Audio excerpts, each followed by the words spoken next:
Philosophical Discourse on the Three Principles, Animal, Vegetable, and Mineral. Or the Key to the Philosophical Sanctuary. Volume 2. Preparation of the Land of the Philosophers, to remove the salt. Sabine Stuart de Chevalier. The philosophers have never directly indicated this admirable land. Whenever they talked about it, they always used allegories, enigmatic similarities. The Egyptians never named it, nor indicated it in any way except by the hieroglyphic figures that they engraved on the marble. The people did not have the slightest knowledge of these characteristics. The sages, they alone, had the key. All the doctrine which is contained in all the works of Hermes is also contained in the characters which are engraved on the obelisks which we still see today in Rome. The whole process of the great work is represented by the obelisk which is in People's Square in Rome. Everything is indicated there, from the calcination or preparation of the material to the projection. The square figure of this enormous mass, its pyramidal shape, represents the four elements, all the operations, the time that must be used during cooking. Everything is explained there, but in a much more obscure manner than in all the works of ancient and modern philosophers. For approximately 2,000 years that these obelisks have been in Rome, scholars have endeavored, in vain, to explain these hieroglyphs. All those who know the great work assure that all these interpreters have failed and have not understood what a single figure really means. Only those who possess universal medicine are able to understand them. The ingenious Polyphile has written a large volume, where he designates all the operations with all the details. He indicates the salt of the philosophers under the name of Polia with whom he wants to marry. He travels across vast countries to find it. Polia loves Polyphile more than any other mortal, and nevertheless she flees him. Finally he has the happiness of joining her. He declares his legitimate love for her. She has the cruelty to let him die at her feet, to have the pleasure of resurrecting him and then solemnly marrying him. This work is entirely allegorical. What knowledge can superficial readers gain from these allegories? They will see that Polia indicates the salt of the philosophers from which philosophical mercury must be drawn, but will they be any further ahead for that? We do not pretend to advise not to read the works of the philosophers. On the contrary, we assure that it is necessary to read them. But we add, that we must address God at the same time, and ask Him to grant us the light which is necessary for us to arrive at the knowledge of this philosophical land, which is the source of all happiness. By thus asking this knowledge from the Father of Lights, with a pure heart and legitimate intentions, to use it for the glory of God, for the relief of the poor, we must have perfect confidence, and we will be enlightened. When God has granted you the light necessary to know the land of the philosophers, you will bring it out of its mines around the equinox of the month of September. At the same time, you will make a pit in an orchard or another place where there is free air. It would be advantageous for this pit to be exposed to the south or at least to the southwest. It must be about 3 feet deep, as wide, and a toise long. You will fill it with philosophical earth. You will enclose it with a palisade of planks well joined together to prevent any animal can only go and do its garbage on this earth, to protect it from any other accident, because the surrounding earth must not penetrate into it, and the streams which form after heavy rains must not pass over it. If this happened, the water would carry away the volatile salt, even the fixed salt, and the philosophical earth would lose its virtue. To preserve and increase it, this earth must not be wetted by any water other than that which falls directly from the sky onto the pit. The philosophical earth being thus disposed, will be abundantly impregnated with volatile salt and all other celestial influences throughout the course of winter, sometimes by dew, sometimes by rain and snow. Then, around the month of May, or at least 6 months after you have put the philosophical earth in the pit, you will remove it to put it in wide and shallow earthenware vessels, to expose them during the night to the serene and in the rays of the moon. You will take care to bring them into a room or shed every day to protect them from the sun's rays. You will also protect them from violent winds which would carry away the volatile astral salt with which the philosophical earth is impregnated. You will continue to exhibit it like this from the 1st of May until the 1st of August. The digestion of the philosophical earth which takes place in the pit during the winter is only to make the matter more perfect. We could dispense with doing it, but it would be necessary to double the second operation, that is to say that we could expose the earth in vases on a terrace from the month of January, and we would begin to remove them during the day, around the month of May. When we want to remove the philosophical earth from the pit, where it has spent the winter, it would be essential that it had not rained for 15 days or 3 weeks. If by chance it happens that the spring is rainy, and that there are not 3 days in a row without rain, we can make a small hut on the pit to protect it from the rain and bring the earth to the point where it must be to remove it.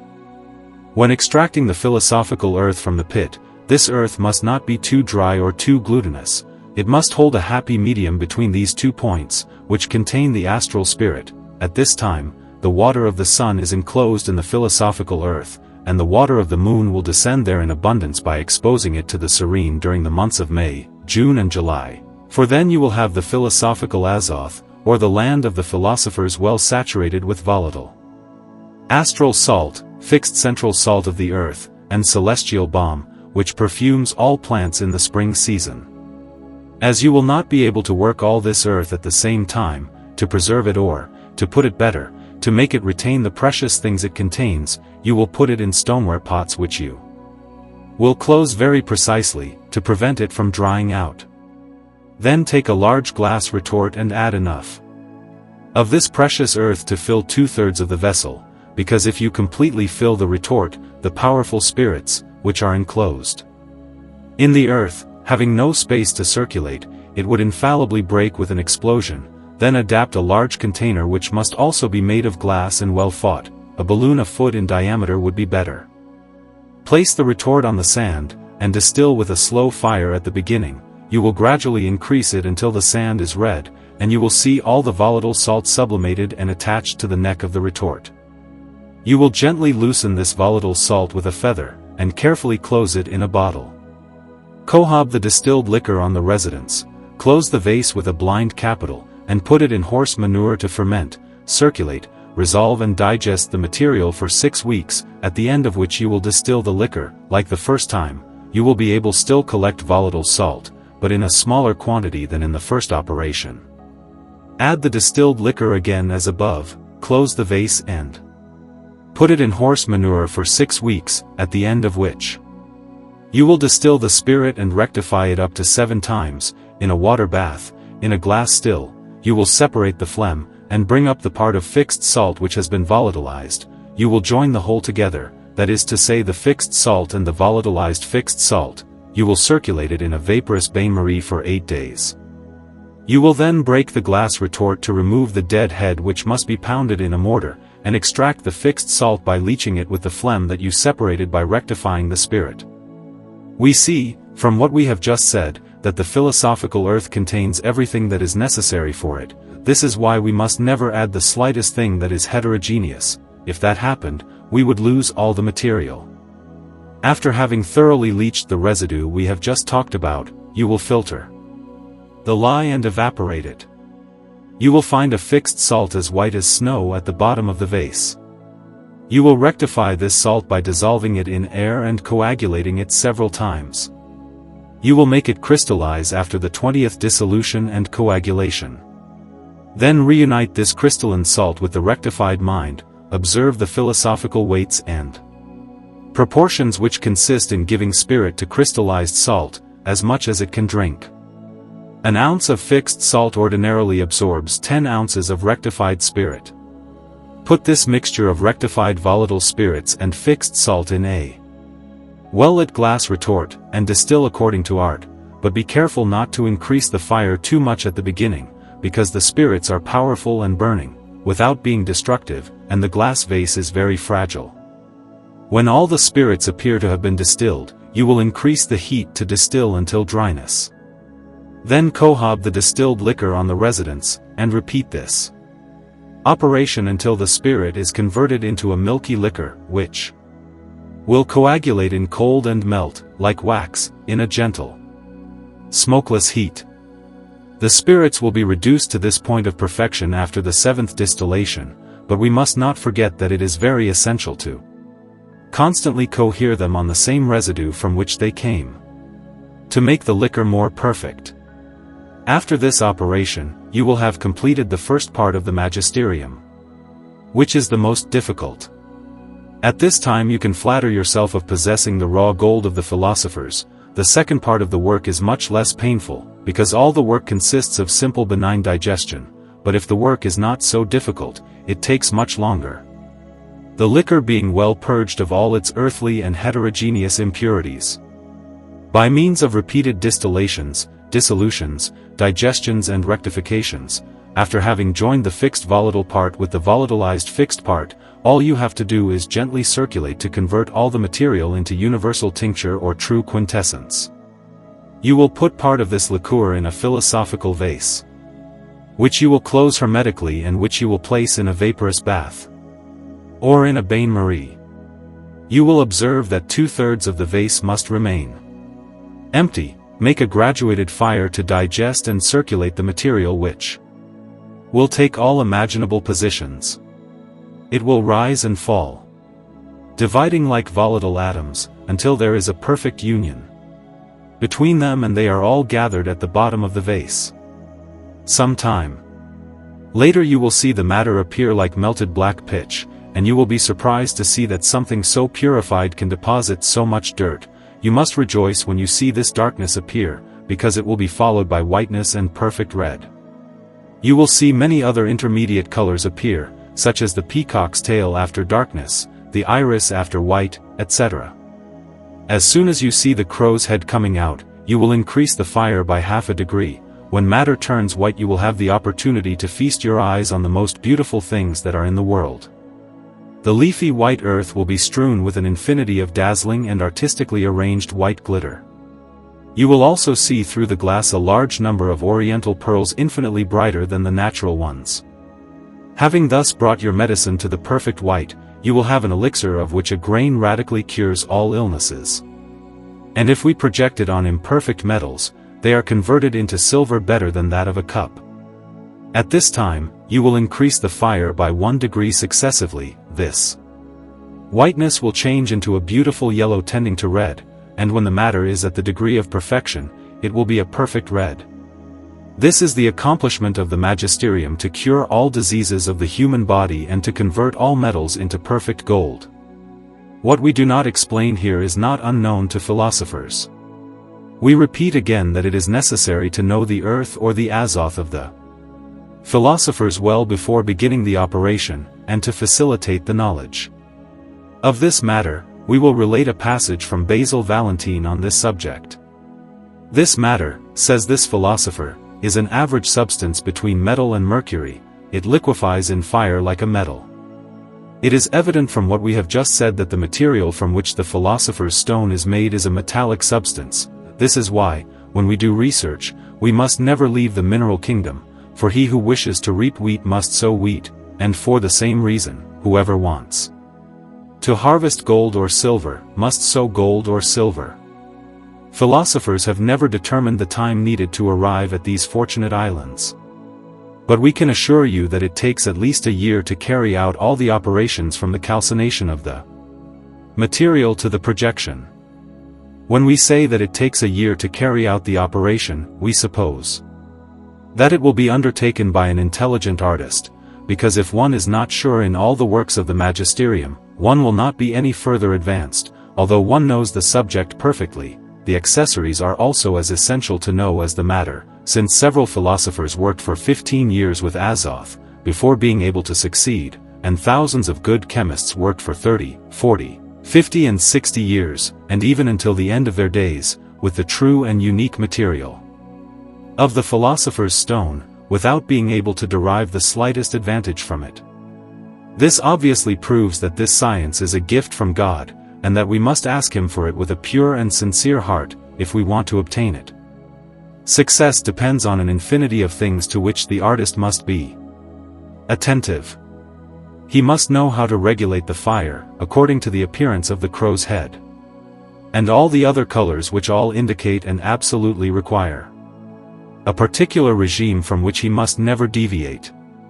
As soon as the crow's head begins to appear, you must make an extremely low fire, and do not increase it before having seen perfect blackness.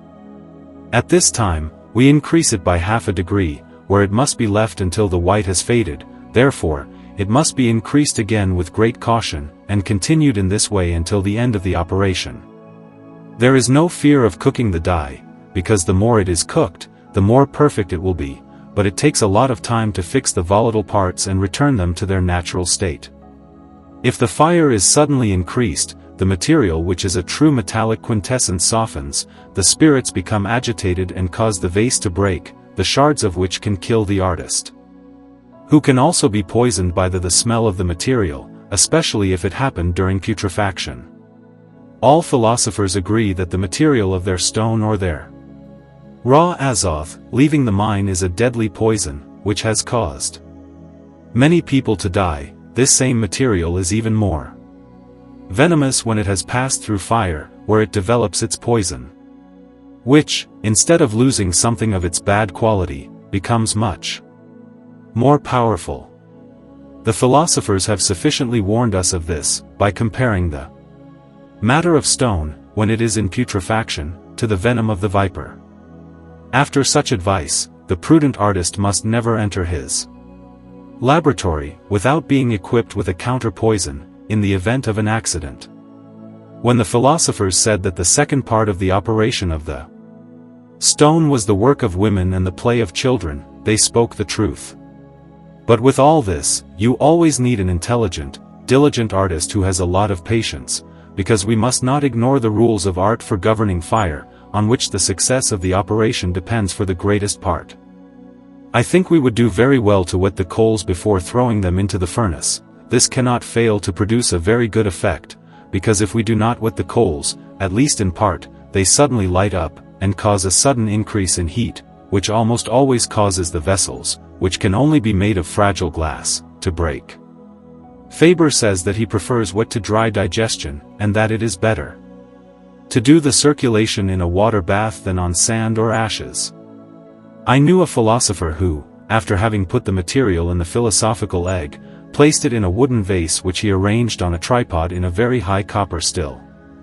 The bottom of the wooden vase was 2 inches away from the surface of the water. When the still was closed, a gentle heat circulated around the vase which was at the same degree of heat as the egg which is under the brooding hen. A chemist one day communicated to me as a secret of the greatest importance, that he only used a lamp fire to prevent the rupture of the vases, and to prevent any heterogeneous matter from entering the vase through the pores of the glass. All philosophers abhor current fire because of its violence. They usually and more safely use their cold and humid fire. They say that all their fermentations are done by means of certain cold mixtures, and that this route is much less dangerous than with the fire of a lamp, the violence of which causes the vessels to break at every moment. Beckshare has described all the degrees of fire quite well, on page 494 and following of the first volume of his works. The land of philosophers must be prepared by an intelligent artist. We must extract the quintessence without adding anything heterogeneous. Vulgar gold and silver which must be dissolved in philosophical mercury to make stone, being of the same nature as the earth or azoth of the philosophers, must not be considered as foreign to matter, but before using these 2 luminaries, they must be purified, calcined and opened to rain crude them, to facilitate their dissolution and develop the propagative germs they contain. Gold and silver are like the mobiles of all the lower metals, and here is the method that we must follow when it comes to re-encrusting them. Having completed the first operation or the first part of the magisterium, you will take 10 parts of milky liquor, and you will add 2 parts of gold if you want to make medicine for the red. If you want to make it for the white, you will add 2 parts of silver cup, one and the other must be reduced to filings or very thin sheets, to help nature in its operations, and accelerate the dissolution. If you want to make a medicine for red, you will melt the pure gold that you want to use for the ferment with raw antimony. You will keep it molten for 4 hours, and pour it into an ingot mold. Gold never amalgamates or incorporates with antimony, it only attracts all the alloy it can contain. Then take your ingot when it has cooled, strike it on an anvil with a hammer, the antimony will fall into powder, and your gold will remain pure in a spongy mass. Then put your gold in a crucible, make it redden without melting it, heat at the same time 4 times as much weight of common mercury, and throw it on the gold. While your amalgam is still hot, you will pour good wine spirit over it, to the height of 4 fingers. You will put everything in a retort with its container, well liquefied, and you will distill the wine spirit and the mercury. You will find your gold reduced to open powder at the bottom of the vase.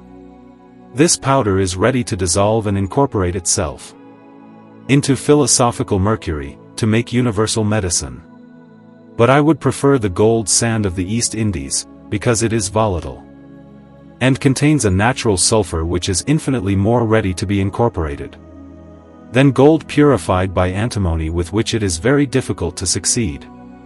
After having made your amalgam with gold or silver, you will pass it through the philosophical wheel, according to the rules of the art. If, at the end of 2 months, it happened that your ferment was not entirely dissolved, you would add a little menstruation, and you would digest it for another 2 months, or until your gold powder or sand was completely dissolved, and that the whole is converted into perfect tincture, which you can multiply infinitely in the following way, which I learned from an Italian adept. Take a part of your red or white tincture, add to it 10 parts of the milky liquor which liquefies at a gentle heat, and which coagulates as soon as it smells the slightest cool, the composition of which we gave in the first part of the present process. Put everything in the philosophical egg, closed hermetically, place the vase, in digestion, in the vaporous bath, as we said above, at the end of 3 weeks or thereabouts, all your mixture will be converted into perfect tincture. You will be careful to make a very slow fire at the beginning of digestion, and around the 15th day, you will increase it until the water boils to accelerate perfect fixation. When you have made this multiplication of tincture, you will be able to further multiply it in quantity and virtue.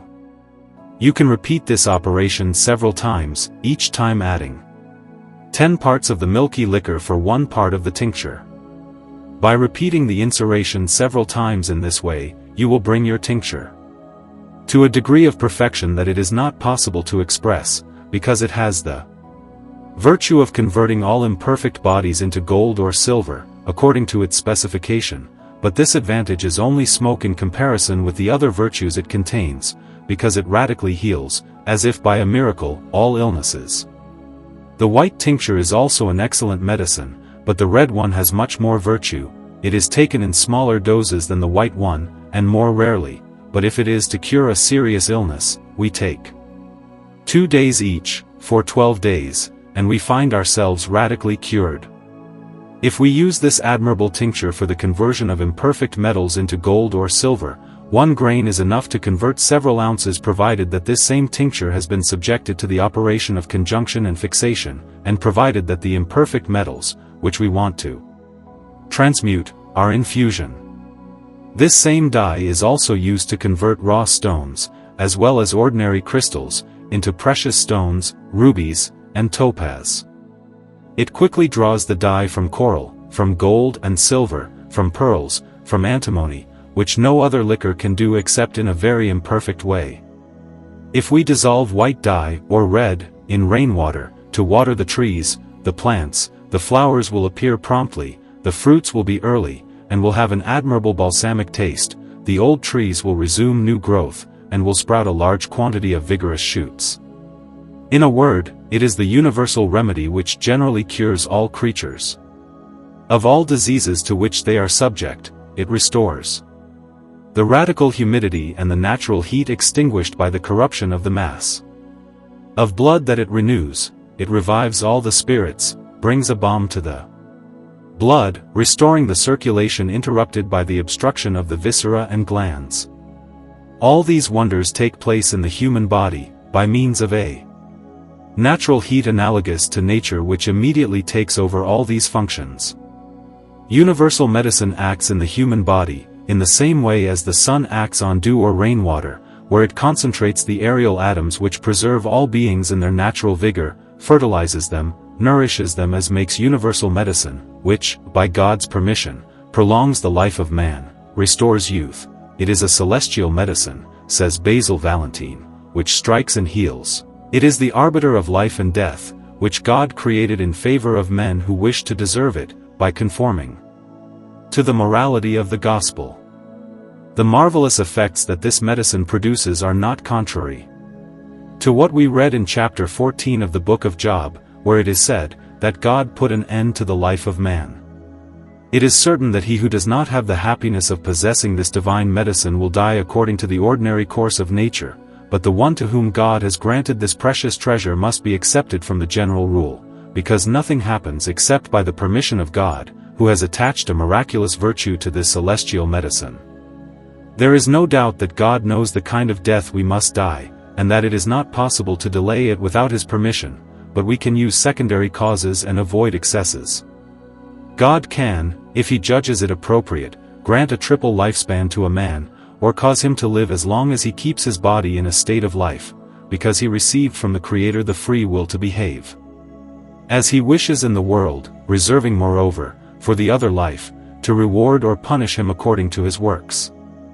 Anyone who does not want to moderate his passions, who would want to indulge in all excesses, or who would rashly and unnecessarily expose himself to an inevitable danger, would shorten his days, and render all ordinary remedies vain and useless. He who led such a life would undoubtedly be overwhelmed with infirmities, and as if broken with old age in the flower of his age, God, to await him to repentance, grants him a prolongation of life. Other times, he shortens his days to punish him for his sins from this life, or to put it better, God allows a bad man, an impious one, to shorten his days himself. In a word, it is evident that God has given us a means of delaying death, and of preserving our healthy mind in a healthy body. All the philosophers have described this conservative matter under allegorical, enigmatic names.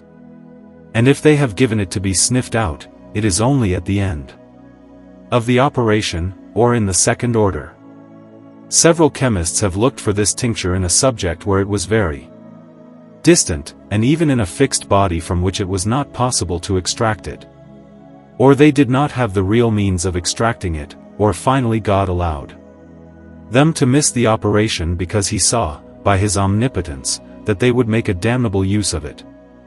Universal medicine contains a heavenly balm which is analogous with our vital spirit, but it takes a philosophical hand to extract, cook, and bring this balm to the degree of maturity which is absolutely necessary for it to produce its effects. Stagnant waters, and even the most corrupt, are purified by the water of heaven, from which they come. These two words contain great truth and can provide great light. It is an improper expression to say that universal tincture affects the transmutation of metals. It would be much better to say that it matures imperfect bodies and exalts them, because all metals are analogous to each other, and only differ from one another by a single degree more or less distant. We can communicate to them this degree by means of art. Reason and experience are two things necessary to acquire these incomparable treasures. This universal tincture is drawn from the first universal principles of everything that exists in the world through the influences of the stars, which, by their arrangement, cause vegetation, life and death. All sublunary things are exposed to similar vicissitudes. The stars present us with remedies to cure all the ills they cause us. The universal die will shine as long as the harmony established between the stars remains, and nothing can ever alter this coloring than a general upheaval. Nothing is more absurd than the reasoning of those who deny the existence of a single remedy to cure all diseases which come from corrupted or vitiated blood. Return this fluid to its natural state, and the body in which it circulates will be healed. The universal tincture alone can thus restore the human body, or it acts like very pure oil in a lamp. The universal tincture burns while it has a food, and when this food, or better said, when the heterogeneous humors are lacking, the lamp, the oil, or the universal fire goes out in the human body, without touching the healthy parts on which it can fall. It maintains the vital fire, and maintains the spirits around the heart, where it spreads a balsamic virtue, which is then distributed throughout the mass of the blood, which is entirely renewed. And each member of the body receives new strength to resume the functions that illnesses and age had caused it to interrupt. Wine, for example, always produces its effect when taken in the right quantity, but when it is taken in too large a quantity, it produces contrary effects, and according to the disposition of the person who drinks it. When a man is drunk, his genius and his character develop. This is why we see drunkards who are full of joy, while others are sad and drowsy. In others it has cruel effects, barbaric, impious and infamous. For the same reason, when the universal tincture is taken in quantity suitable, it always produces salutary effects, but it has this triple advantage of working the same wonders in the three kingdoms. There is a particular secret which is composed with salts, to convert all imperfect metals into gold and silver. The impious and the libertines must not claim to achieve the knowledge of this divine science, because God alone is the scrutinizer of hearts, and he will never allow them to succeed, while on the contrary, he will lead those who fear him as far as possible at the door of this treasure, and will put the key in their hands to open it. But with all this, one must work after having prayed for it, for even the elect will not receive this heavenly gift if they sleep while they should be working. When you want to work on this admirable tincture, you will take 2 ounces of mercury, antimony, and 1 ounce of gold lime, but remember that we are speaking here of philosophical antimony and not of the vulgar. Grind everything in a porphyry mortar, and put it in the philosophical egg, which you will seal hermetically. Place your vase on a very gentle sand fire, and cook the material for 9 months. But take the precaution of making a graduated fire according to the disposition of the material, because the egg can break after 8 months like the day it is put into circulation. The Chinese have made much progress in this divine science. Their Emperor Haiyou had the good fortune to discover universal medicine, by means of which he lived so long that he was believed to be immortal. The southern continent is not yet known, because the compass is no longer useful when we reach a certain height, where the pilots begin to no longer know where they are going. God has undoubtedly reserved this knowledge for times to come, for our descendants to see. It is the same with the philosophical province or continent. There is no compass to direct the steps of those who seek it. This is why we must pray to God to be our guide. If we ask him for this grace with a pure heart, with the intention of relieving our neighbor in all adversities, by ourselves renouncing the riches that we could acquire by means of universal medicine, with these provisions, we will obtain without doubt the effect of our request. Here finally is the declaration of the matter of the universal tincture in clear, intelligible terms and consistent with the truth, as well as in obscure and enigmatic, emblematic terms, and in hieroglyphic characters. Oh! All of you ambitious misers, poor alchemists and chemisters, who vegetate in a miserable laboratory, where the desire to acquire the universal tincture makes you dry up to the smoke of 1,000 poisons, you will only be happy after having found the true mortal poison which gives death to the ignorant, and makes the true children of art live long. Oh! All of you who have a devouring thirst and a canine hunger for gold and silver, open your ears and listen carefully again to what we are going to say. If you understand us, and if you give us the grace to believe us, you will be able to get yourself a few moments of rest. You won't handle so much garbage and stinking corpses anymore. You will no longer look for this treasure in the herbs. You will no longer dry out your lungs by burning enormous piles of coals. You will recognize, if God is favorable to you, that you need coal, but that you don't need as much as you think. You will no longer roast yourself, as you do. You will recognize that you will be able to cure all ills with a single medicine that is made with a single metallic substance, but it is not easy to compose this medicine. It is a bird that you must catch in flight with the net of Hermes, and it is you yourself who must make this net. But let us speak clearly and without riddles. Medicine is made with a single metallic substance, which contains everything it needs to be self-sufficient, without adding anything foreign to it. But if you want her to be able to provide help to her brothers who are 6 in number, you must give her food to give her strength, and this food must be analogous to her substance. Here are 2 things you need to know. You must then know fire and how to govern it according to the disposition of matter. The philosophical vase is also an essential point, because if you do not know the matter and the form, you will never be able to succeed, but that's not all yet. It is also absolutely necessary to know the philosophical year and its 4 seasons to harvest hermetic grapes at their point of maturity to make an elixir, for if you pick these grapes while they are in flower or in verjuice, you will never do anything good with them. Instead of generating the bird of Hermes, you will only generate scorpions, if you do not know how to make the hermetic grape harvest in its prefix time. Natural physics will teach you to know all these times, all these seasons of the philosophical year. This little treatise contains all the clearest and most intelligible things that can be said on this subject, and if we compare what we have said with all the works of the philosophers, we will recognize that we have spoken clearly. We must imitate St. Paul by publishing the graces that God has given us, and not imitate the bad servant who buried his treasure in the earth. Many alchemists place all their trust in gold alone, because it is the king of metals, the true sun and the perfect phosphorus. It is true that gold contains a heavenly, incomparable balm, which has the virtue of restoring the human body, but we must know how to draw this balm from the depths of the bowels of the gold in which it is contained. The universal solvent is needed to reduce gold to its first material. It must be dissolved without altering it to obtain the perfect tincture.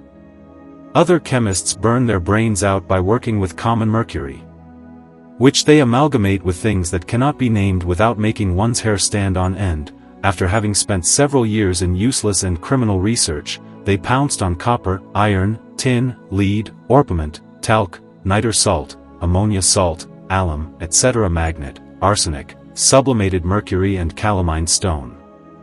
Then, having recognized that they were in error, they extracted the juices from the fruits of herbs to make the universal solvent, forgetting what all philosophers unanimously say, that we must never leave the metallic kingdom, since the body of the gold that must be dissolved is from this kingdom. The solvent must also be from it. The matter suitable for making the universal solvent is really contained in all the subjects that we have just named, but, apart from the fact that it is very difficult to extract it, it is altered and too distant, she is too fixed there, and the balsam which must necessarily be found in the salt which comes from it, after preparation, is too coagulated and contains too many terrestrial and foreign parts, too much combustible sulfur and too much incombustible sulfur for it to be possible to make it. Extraction. But there exist, as we have already said, two subjects where the material is abundant and from which it can be drawn easily, by two different operations. There is no doubt that a large number of chemists worked for several years on the true azoth of the philosophers, without deriving any advantage from it, because they were ignorant of the principles of nature. They did not know that this material must be exposed to the air to absorb celestial influences.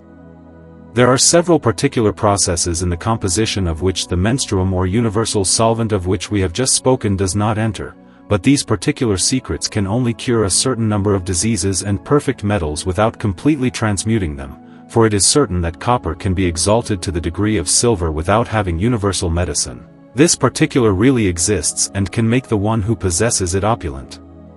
But all these particular secrets are nothing compared to universal medicine, which is a salsuginous powder or similar to salt, of a reddish color, a little shiny and as heavy as lead. This powder liquefies in the heat of the sun or a lamp. It supports a fusion fire, where it remains fixed and incombustible.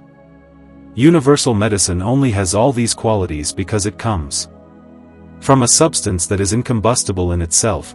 It must have these qualities, since the philosophers say that it can be prepared or calcined in a glass furnace for several days without fear of altering it.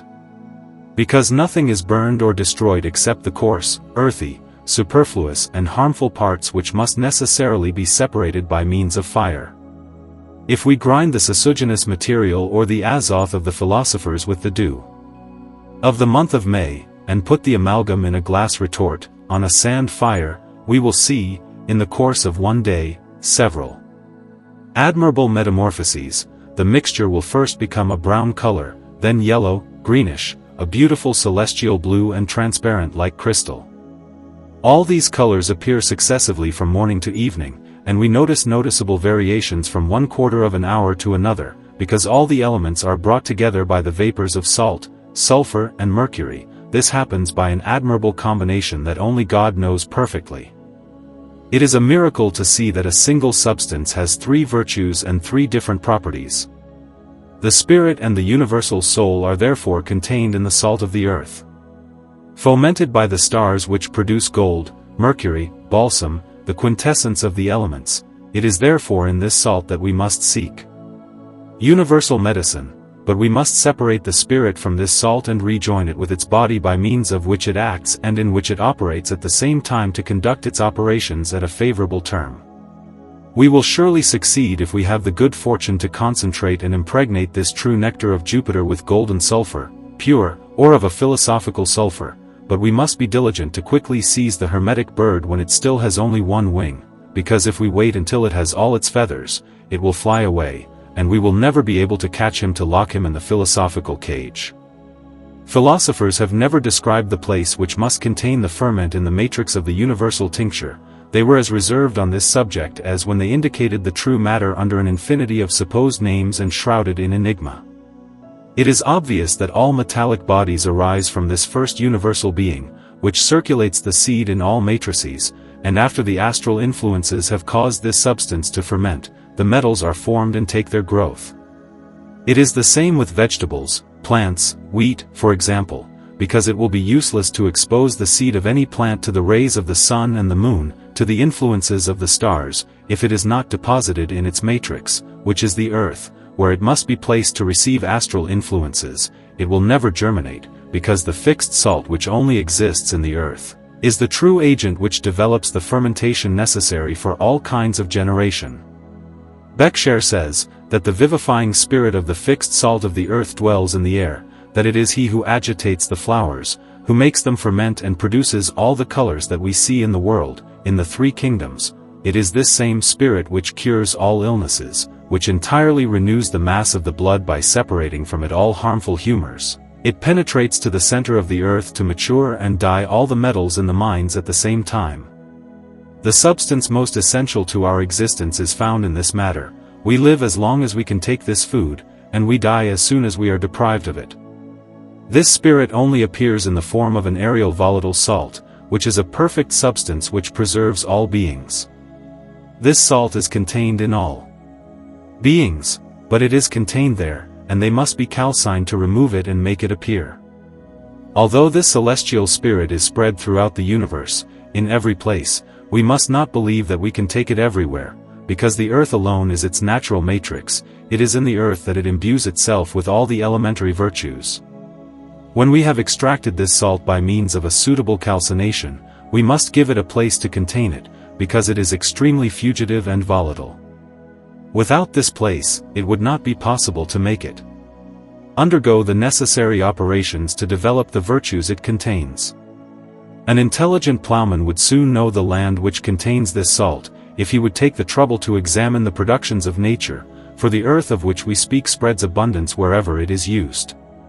When we want to acquire knowledge, we must study and experiment. This is the way to discover the hidden treasure of the philosophers, or to put it more clearly, this is the way to find the mine where we take the azoth which contains a prodigious quantity of central fixed salt, which continually attracts other salts which are incorporated with the sympathetic magnet towards which all astral influences are directed. It is obvious that we must look for this blessed and fertile land, which contains the philosophical salt or the material similar to stone, and that it is almost impossible to find it elsewhere than in the vicinity of the gold mines.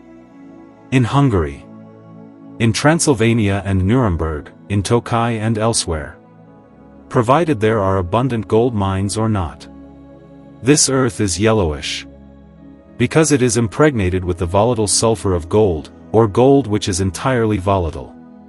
This earth is excellent when it is taken a few feet deep, directly on the mine, because the gold which coagulates, cooks and vegetates in its mine, continually exhales a vapor which corporifies in the earth, towards which it flows.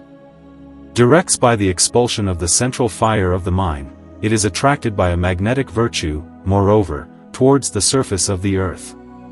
The earth, which is perpendicularly above the mines, can be considered as a large capital, where all the exhalations which rise like from a crucible filled with molten gold are condensed and corporified, but with this difference that the vapors which exhale from a mine are vapors of living gold, while those which leave from a crucible filled with molten gold must be considered as emanations of a body dead. The philosophical magnet found in the earth, exposed to the steam of a gold mine, must be impregnated with a true volatile gold sulfur, by means of which universal beings are set in motion, and by their great analogy with gold, the philosophical magnet, copiously attract from above everything that is necessary to lead the magisterium to its highest point of perfection.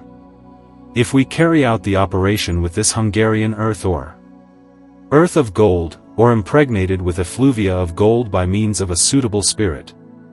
It is necessary to put a few pounds of this earth in a glass still, with a menstruum analogous to this golden earth. The mixture is digested for a month on lukewarm ashes, according to art. At the end of this time, all the walls of the vase will be loaded with a very thick crust of gold. It will be hard to believe that the small quantity of earth that will be used to carry out the operation will be able to produce such a large quantity of gold.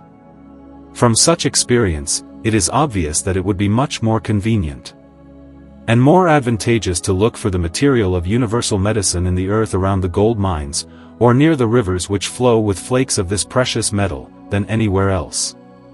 The gold sand that is collected in the rivers of the East Indies certainly contains volatile gold sulfur, or better said, raw gold. We have tried in vain until now to reduce the sand of the West Indies to a body. It is melted without difficulty, but because of its great volatility, it flies away as quickly as common mercury. It is astonishing to see that so many skillful chemists elsewhere do not pay attention to this volatile gold. It is a treasure that nature presents to us. But greed, ambition, avarice, the love of riches blind many people. We seek to reduce this gold sand into bodies or ingots, and we do not pay attention to the fact that this volatile gold presents a ready-made material for making the universal dye. We know that there are experienced artists who have adopted another material that is more agile, as they say, and more suitable for making universal dyeing, and that they claim to be more effective in the medical part. But we will leave these gentlemen in their opinion, adding that they can only have small particularities, which will surely never lead them to the universal tincture. Let us never lose sight of this philosophical axiom: he who wants to reap wheat must sow wheat, and for the same reason he who wants to reap gold must sow gold. When we want to harvest wheat, we must not sow bread. In the same way, when we want to harvest gold, we must not sow gold whose germ is burned. We leave the chemists stubborn in their opinion. Those who do not want to pay attention to what we come to tell you will see what their system can lead them to. They will recognize, but perhaps too late, that they are wrong. Chemical operations are long and expensive. I said that the fixed salt of the earth had the same origin as the volatile salt of the air, although they appear to be of a very different quality, but if they are fermented together, they unite and come together amicably. All plants and minerals owe their existence to this fixed salt, which attracts the spirits they need to take their form and their growth. The fixed salt of the earth attracts the volatile salt from above to fertilize everything it encounters, and if the earth did not contain this fixed salt, it could not be a matrix suitable for receiving this volatile salt from the air, to preserve it, ferment it, and bring it together.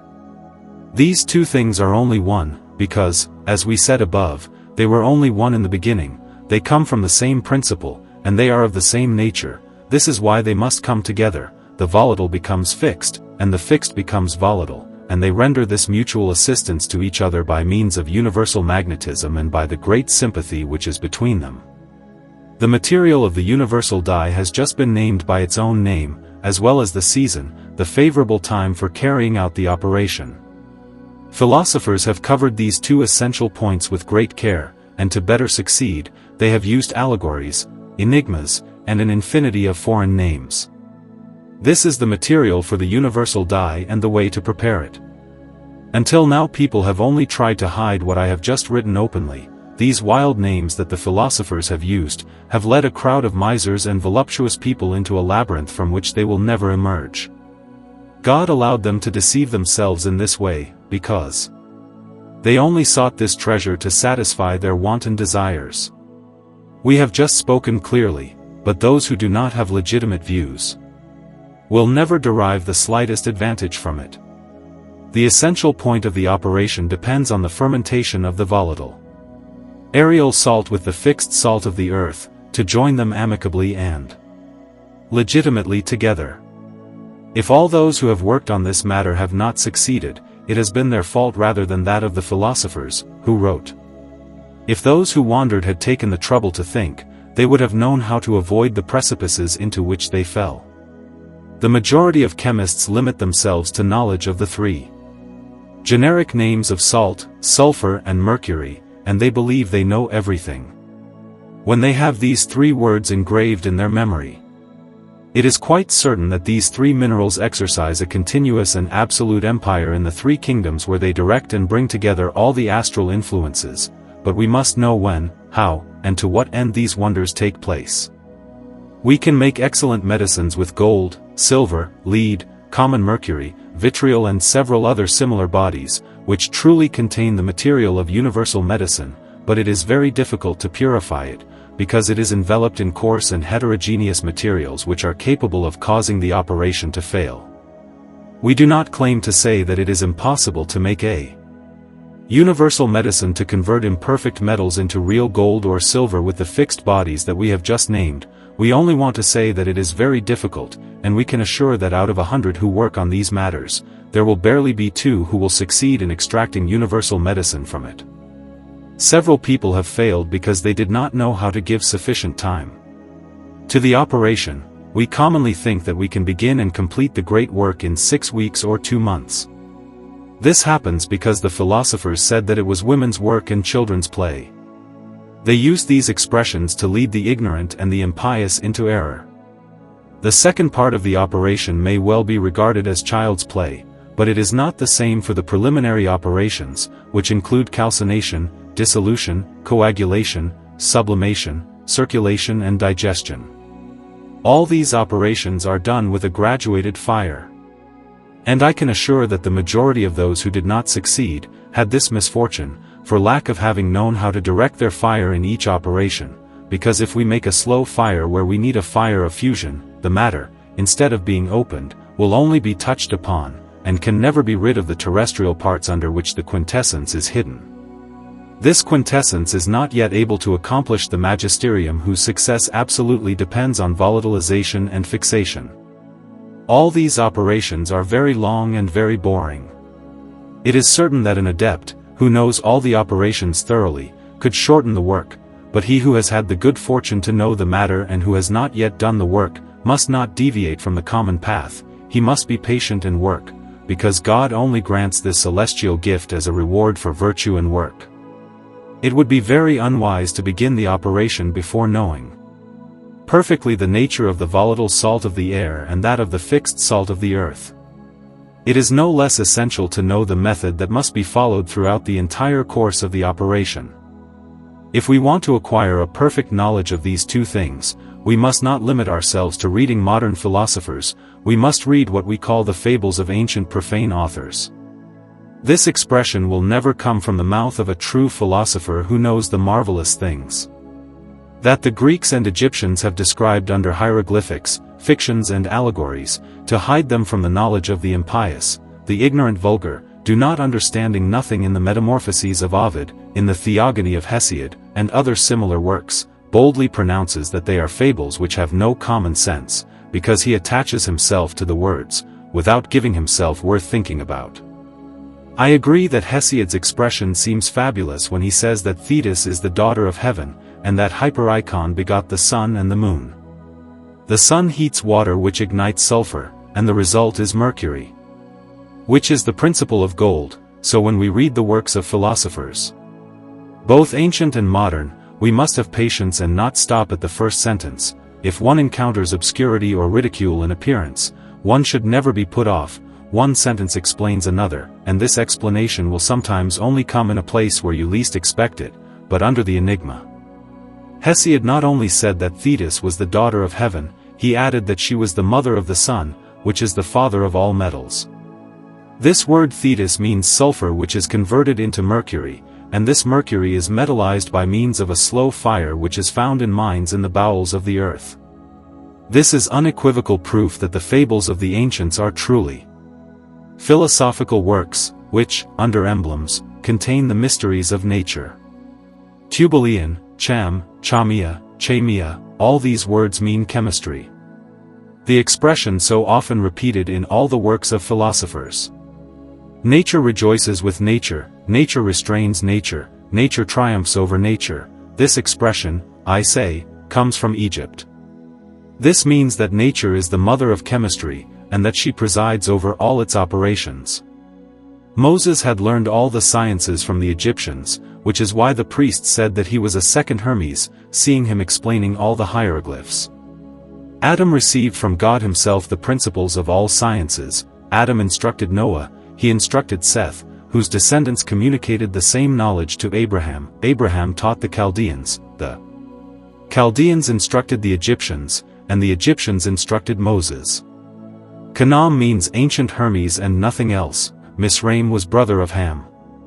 Hermes taught universal medicine to Isis, who cured all diseases. According to the ancients, Isis is the moon, and Osiris the sun, or gold and silver. Tubalion was the first Vulcan before the flood. Cham is the Jupiter of the ancients. The Egyptian child is the land of Cham. This land of Cham, according to Plutarch, is chemistry. The old Hebrew man is the same one called Zeus. Saturn is Noah, who discovered his father. Vulcan was Mithraim, since the flood, and Mercury invented all the arts among the Egyptians. This same Mercury was brother of Mithraim. Orpheus, Homer, and Democritus traveled to Egypt to learn, as did Pythagoras, who, to be initiated into the mysteries of the Egyptians, submitted to very harsh treatment. The mercurial water that Pindar of Thebes described is the basis of all metals. Hippocrates shows in his works that he knew the principles of Hermetic science. The arsenic of the Sibyl indicates a sulfur, which, by performing the functions of a male, forces the mercury to stop, but it is not in common arsenic that we must look for this sulfur, because common sense and reason indicate to us that we need an incombustible sulfur or a truly philosophical sulfur. Several authors assure that Virgil indicates the material of the stone, in his Aeneid, where he speaks of the opaque tree, which is a species of mystical palingenesis of metals, or an admirable metallic vegetation. Real chemists make this vegetation using a metallic powder that they know how to compose. They dissolve a grain of this powder in 4 pounds of rainwater, and add quicksilver, which after 6 hours vegetates so prodigiously that it fills the entire vase with silver filaments, or mercury converted to silver. We put this vegetation in the dish, and the result is a very pure silver. Philosophers do these wonders in a very short time, and without much expense. They use things that everyone knows, because they only use silver, quicksilver, reduced to quintessence or first material, that is to say, to metallic water, clear and limpid.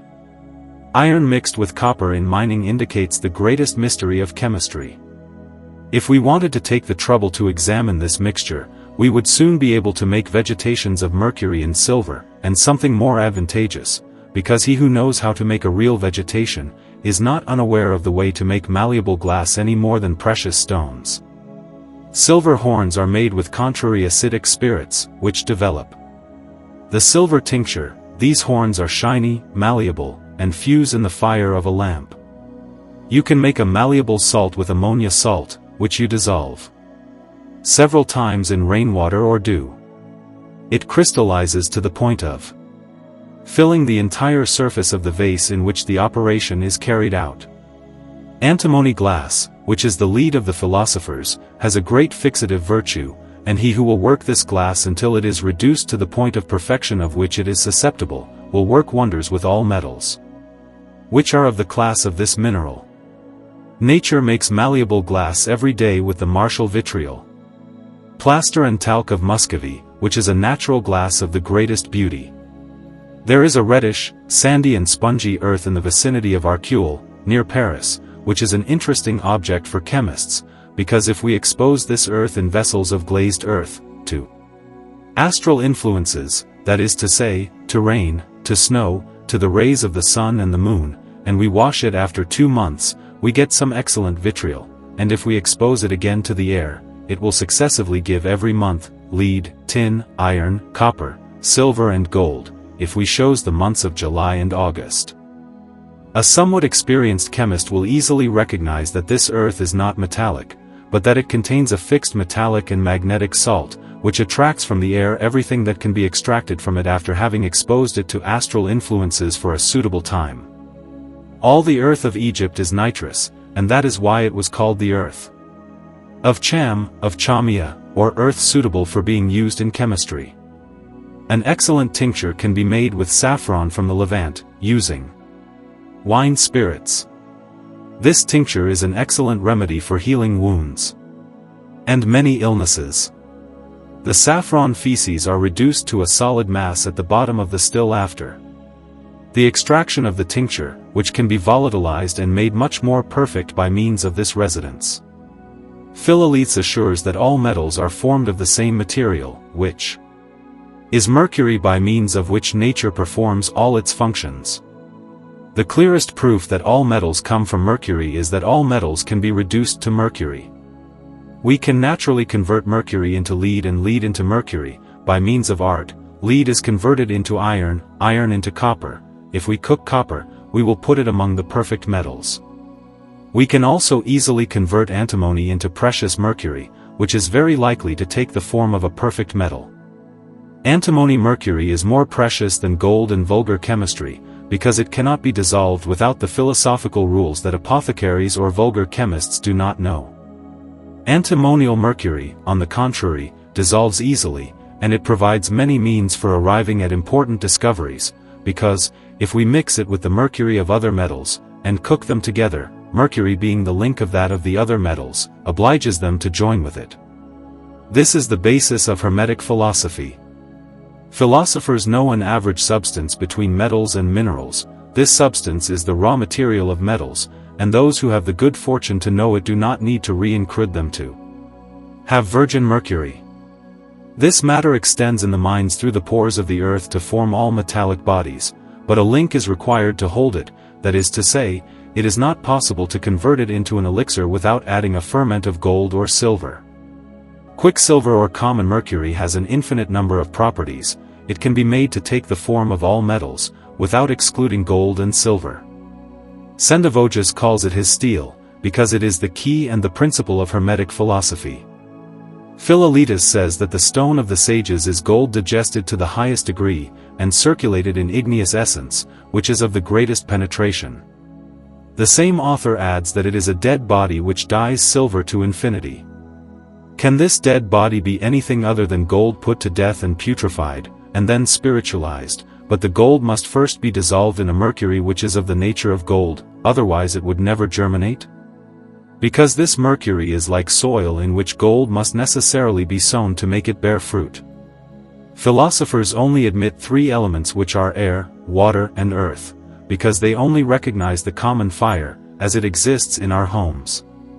The bed or home where this conjunction takes place, the air is the means or distributor of celestial virtues. Water is the seed of all created beings. This is the order that God has established in the course of sublunary things. Quicksilver and all other minerals are composed of dry and fluid water. Mercury can only produce metal or minerals which are then converted into tin, lead, silver, iron and gold. This is done by means of the conjunction of sulfurous and mercurial fat. It cooks itself by its natural heat, because it contains a radical agent which has the virtue of leading metals to their degree of perfection, without the help of any other external agent. Mercury has no other purpose than to produce gold or silver, but for this, it must be delivered and purged of all the filth, of all the impure sulfur with which it may be contaminated by accident. All imperfect metals are raw, impure gold, which is not yet ripe. Therefore separate the impurities by means of our arcane, our fire, to exalt the gold and make it digest. Our fire exalts what is of its nature, and consumes everything that is impure. Every metallic seed is a true golden seed. There is no seed of tin, lead, copper, iron, or silver, because the form of all these imperfect bodies is purely accidental. Thus, all metallic matter is a real gold miner. All it lacks is proper digestion to separate the feces and all the raw materials. This digestion must be fixative and destructive of all heterogeneous materials, and the form must be introduced at the same time. Lead is not multiplicative in lead, but it is multiplicative in gold, which contains a multiplicative seed for white and for red. The white tincture is contained in the residue of gold only. It is the first perfection of the red tincture, which is the accomplishment of the magisterium. The white dye is philosophical, because gold is its father, and it becomes red in its time, when it has acquired the perfection of which it is susceptible by the nourishment which our philosophical fire gives it. It is absolutely necessary to have the seed of gold to create universal medicine. Gold must be opened to the core to produce its seed. Corrosive and regal waters do not have the power to dissolve gold, they only reduce it to fine filings which can be reduced to a body with suitable salts. which it is no longer possible to do when the gold is dissolved by means of our mercurial water. Therefore it is united and so well incorporated with the solvent, that they are nothing more than a single body which it is impossible to divide. And it is in this same body that the multiplicative seed of the gold. To extract this seed, it is necessary to destroy the gold, or at least reduce it to the point where it appears destroyed. This is when all its substance is converted into sperm. Gold is entirely reduced to sperm. When it is reduced to water, sperm lives in water. This is why the seed of gold is called water in all the books of philosophers, and to have this seed, the gold must disappear entirely. This point is essential. It is the great secret of art. There is only a very narrow path to arrive at this goal, and there is no other guide than the secret fire of the philosophers, which they have hidden or masked under an infinity of names, of riddles and allegories.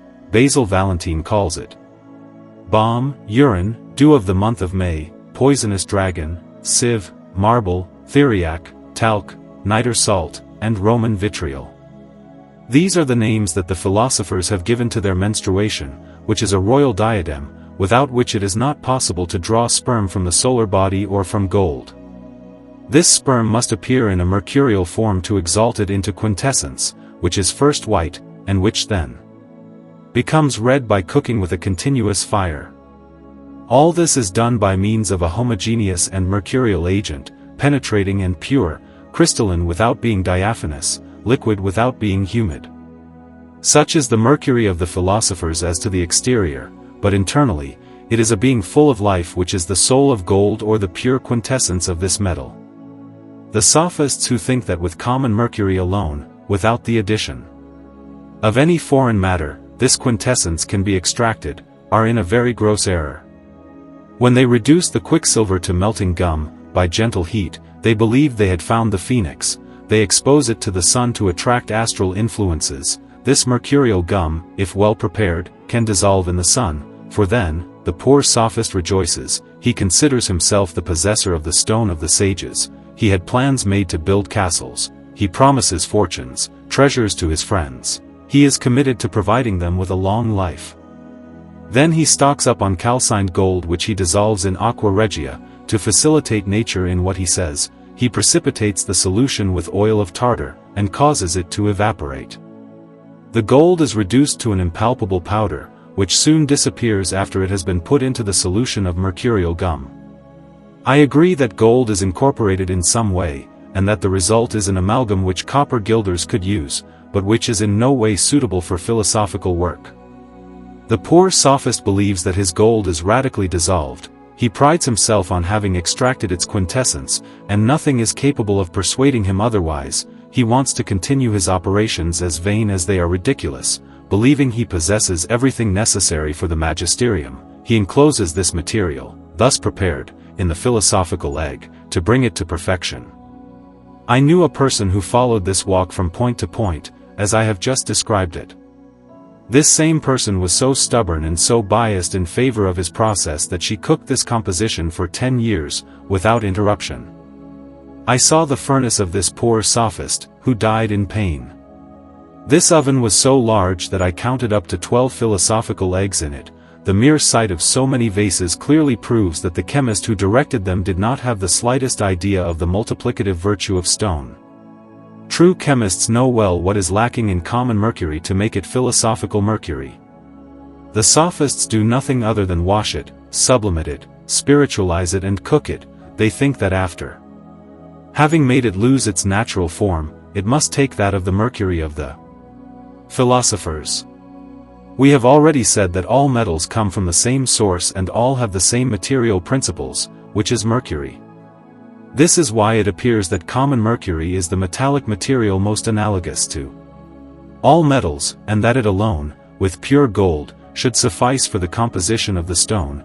It seems that it lacks nothing other than a degree of purity and cooking with a ferment. But philosophers do not think like this. They are not unaware that common mercury contains part of the material of stone, and that if we want to use it in the composition of medicine, we must give it what it lacks to be a perfect quicksilver. Air deprivation is, in part, the cause which causes mercury to remain in the raw state in which we see it. He waits for what he lacks to achieve to the perfect degree of metal. and when this does not happen, it must necessarily have been stopped by some accident, some local vice, or this material has been so sick, so mistreated, that it has lost all its strength and all its auric propagative virtue. If gold had been dissolved in philosophical mercury, and the whole thing had been prepared by an adept, and nothing was missing to make the stone, if this material was even in the egg, if afterwards having cooked it for a month, we let it cool, the same thing would happen. The aurific propagative virtue would be extinguished as it is in common mercury which has suffered accidents in mining. To make a mercury suitable for the magisterium, it is necessary to begin by purifying this metallic body of all superfluities, and giving it everything it lacks. It is necessary to animate it with a real burning sulfur to consume all the impurities it encounters. This sulfur must have at the same time a generative and propagative quality. In a word, for common mercury to become a true philosophical mercury, there is nothing else to do than to separate what is contrary to it, and add to it a pure sulfur which cures it of its leprosy and of his dropsy. It is then necessary to add a suitable portion of material taken from the rain of Jupiter and Saturn, and the philosophical mercury will be prepared in all its perfection, but be careful not to add anything of a nature contrary to its own. Remember that you must never leave the metallic path, because the stone of the sages is only composed of mercury, gold, and silver. If these three metals are not intimately joined, dissolved, sublimated, mortified and exalted all three together, they will never produce the slightest effect. To create universal medicine, there is nothing else to do than bring together the elements that surround us on all sides. All beings contain them, and they are their support. The philosopher's stone is the first of all elements. It is found in all created beings, and from the moment it ceases to exist there, they perish. To ensure and convince yourself that we are working on real material, we must subject it to the test of fire, because it is non-combustible. The philosophers say that it can be calcined or prepared in a reverberator furnace, or in a glassmaker's furnace, without fearing that she might receive any damage, because fire can only have an impression on foreign parts from which we must deliver her. This clearly proves that stone matter can only exist in metals, and even in the most perfect. We must therefore search in metals and never leave their class. We must seek in gold. When we would beget gold, common sense and reason tell us that we must look for the germ of gold in gold itself, and not elsewhere. This is the reasoning of all philosophers. It is quite obvious that the stone must be sought in the most perfect metals, from which the sperm or multiplicative seed must be extracted.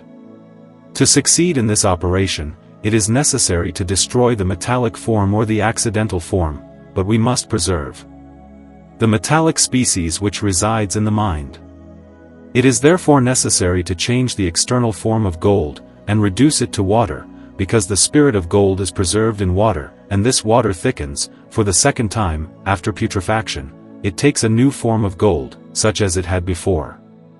This new form that gold takes again, after its reincrudation, is much more perfect, because it has acquired a multiplicative virtue to infinity. The gold that must be used must be ripe. It must be purified several times, as Flamel says, by melting it with antimony. The gold thus purified dissolves easily in raw and cold mercury. From these two things a mercury will result which we call brandy. This double material or this double mercury is cooked, and the result is a metal much more precious than gold, since it converts all metals into gold.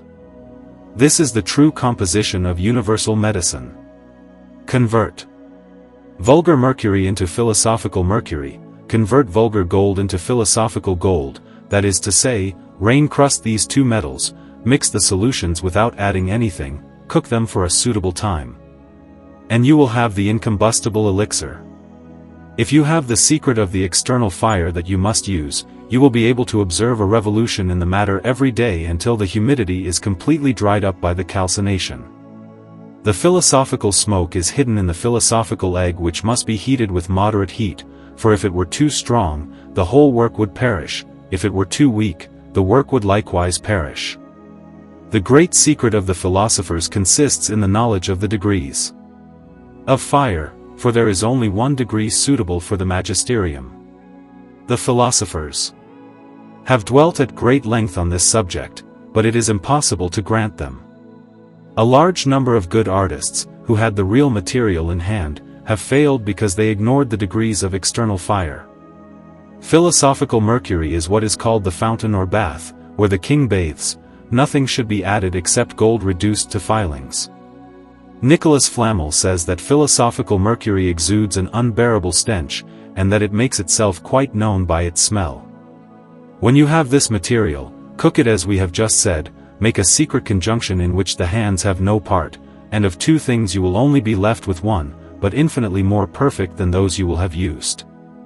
The sulphurous part must not be separated from the mercurial substance, nor the mercurial part from the sulphurous part, they must be united inseparably to produce their effect. This mercurial sulphur and this sulphureous mercury are the basis and foundation of philosophical work. Observe carefully the nature of this sulphur and this mercury, and be careful not to make a mistake. These two things are but one. Mercurial sulphur is ripe and digested, sulphureous mercury is raw, they must be combined by means of calcination. Any calcination that does not take place internally is unsuccessful. The second calcination of the gold must be done in dissolving mercury, but you must carefully observe the weights and doses. As soon as they are joined, the heat acts in the humidity and reduces the gold into a subtle powder, and a short time later into a kind of black gum. It is necessary to combine the raw mercury with the ripe gold, to rain crude it, calcine it and dissolve it according to art. The sulphur which is in mercury, is a divine water which digests matter, it is an azoth which enriches those who have the happiness of possessing it. The body of the azoth is a land that some philosophers have called the land of Lemnos, or Sigillata. Lemnos is an island from which three different mineral lands are obtained. The first is used in fulling mills, the second is used by carpenters, and the third contains excellent medicine to cure a large number of diseases. Lemnos belongs to the Grand Turk. There is only a very small place on this island where medical terra sigillata could be taken.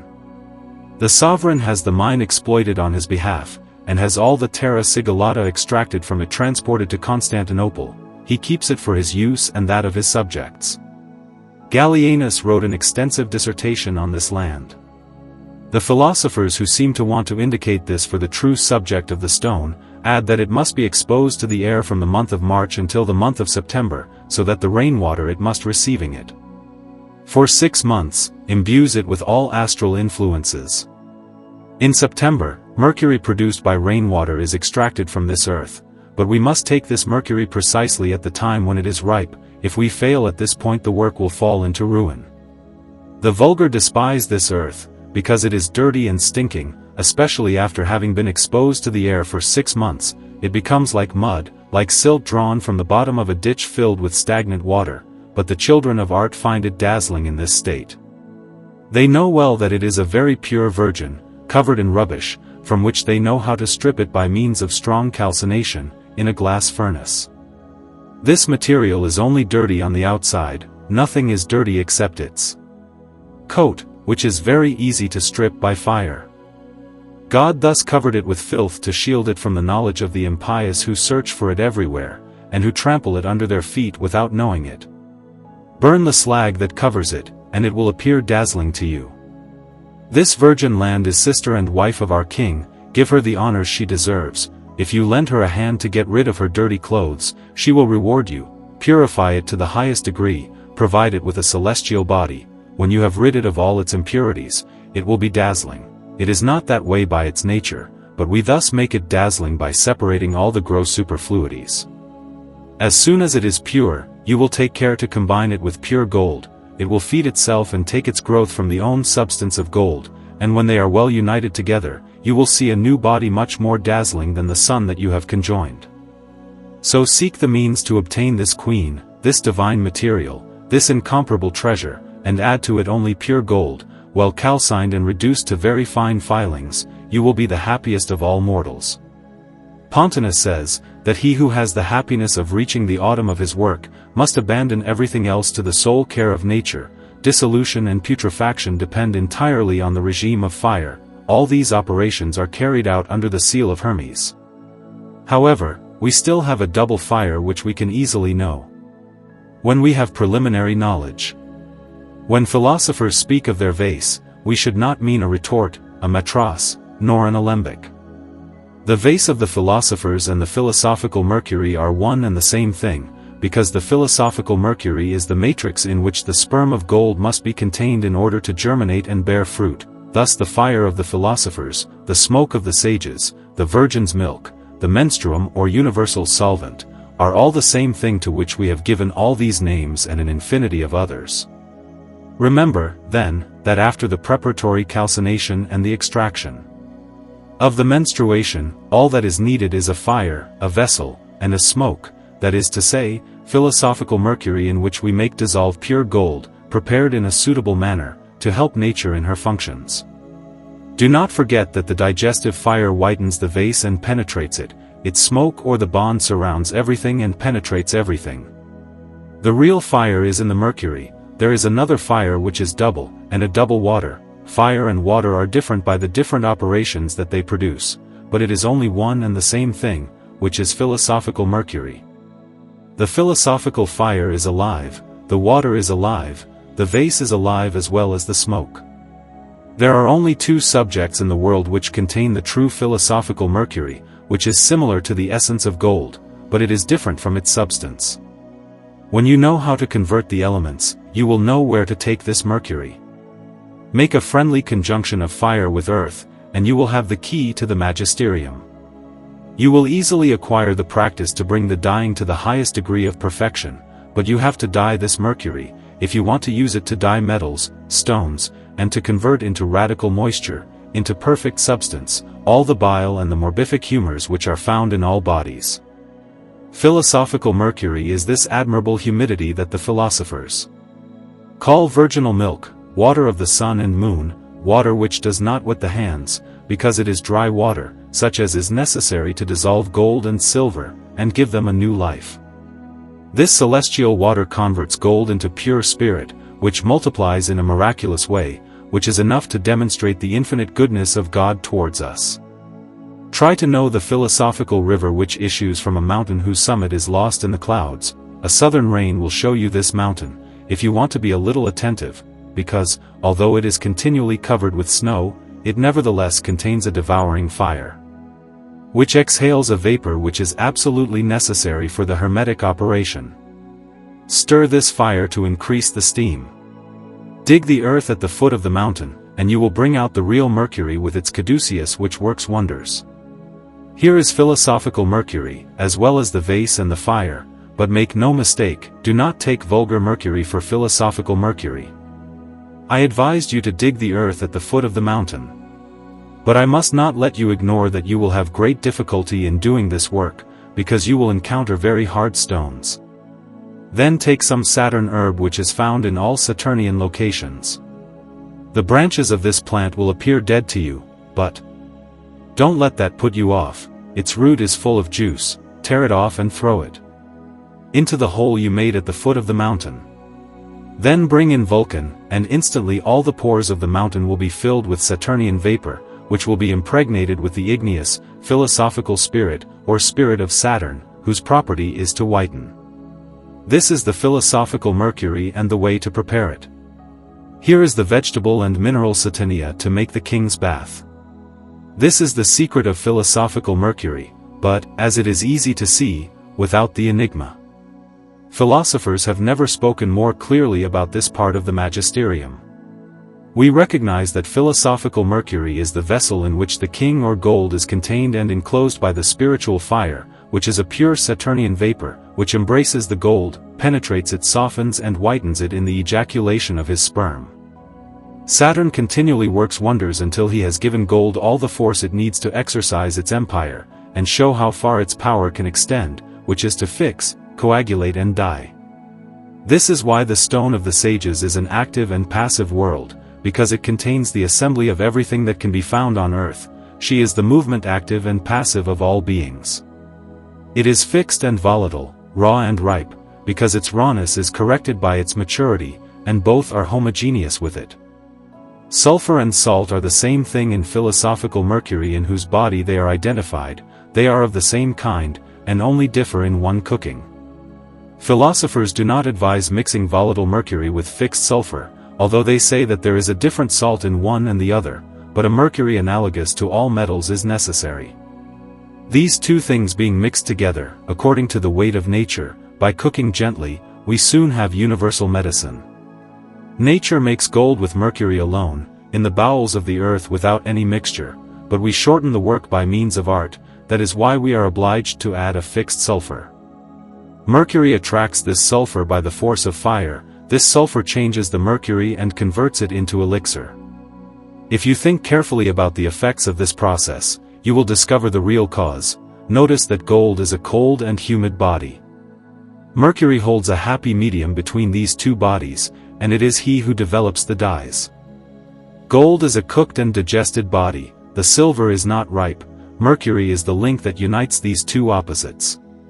So join the silver with the mercury by means of a proportionate fire, incorporate these two metals well, make it a mercury which retains the fire in its body, but take care to purify this mercury well, separate the feces well. When you have thus purified him, make him eat gold. The hot and the cold will love the humid, they will sleep together in bed or in the fire of their friendship. The gold will dissolve on the silver, and the silver will coagulate on the gold, and will become only one body. Continue the operation, cook until the spirit is corporified, and you will have universal medicine in all its perfection. There are metallic species that must be cooked alternately, in imitation of mineral and plant spirits, which are simply cooked in their water. The nature of mercury changes during cooking, but the color and shape do not change. Mercury is altered in the dissolution of metals, and the metals then act in the mercury which they coagulate. It appears, by this reasoning, that mercury and other metals have a great affinity, and that they agree well when put together.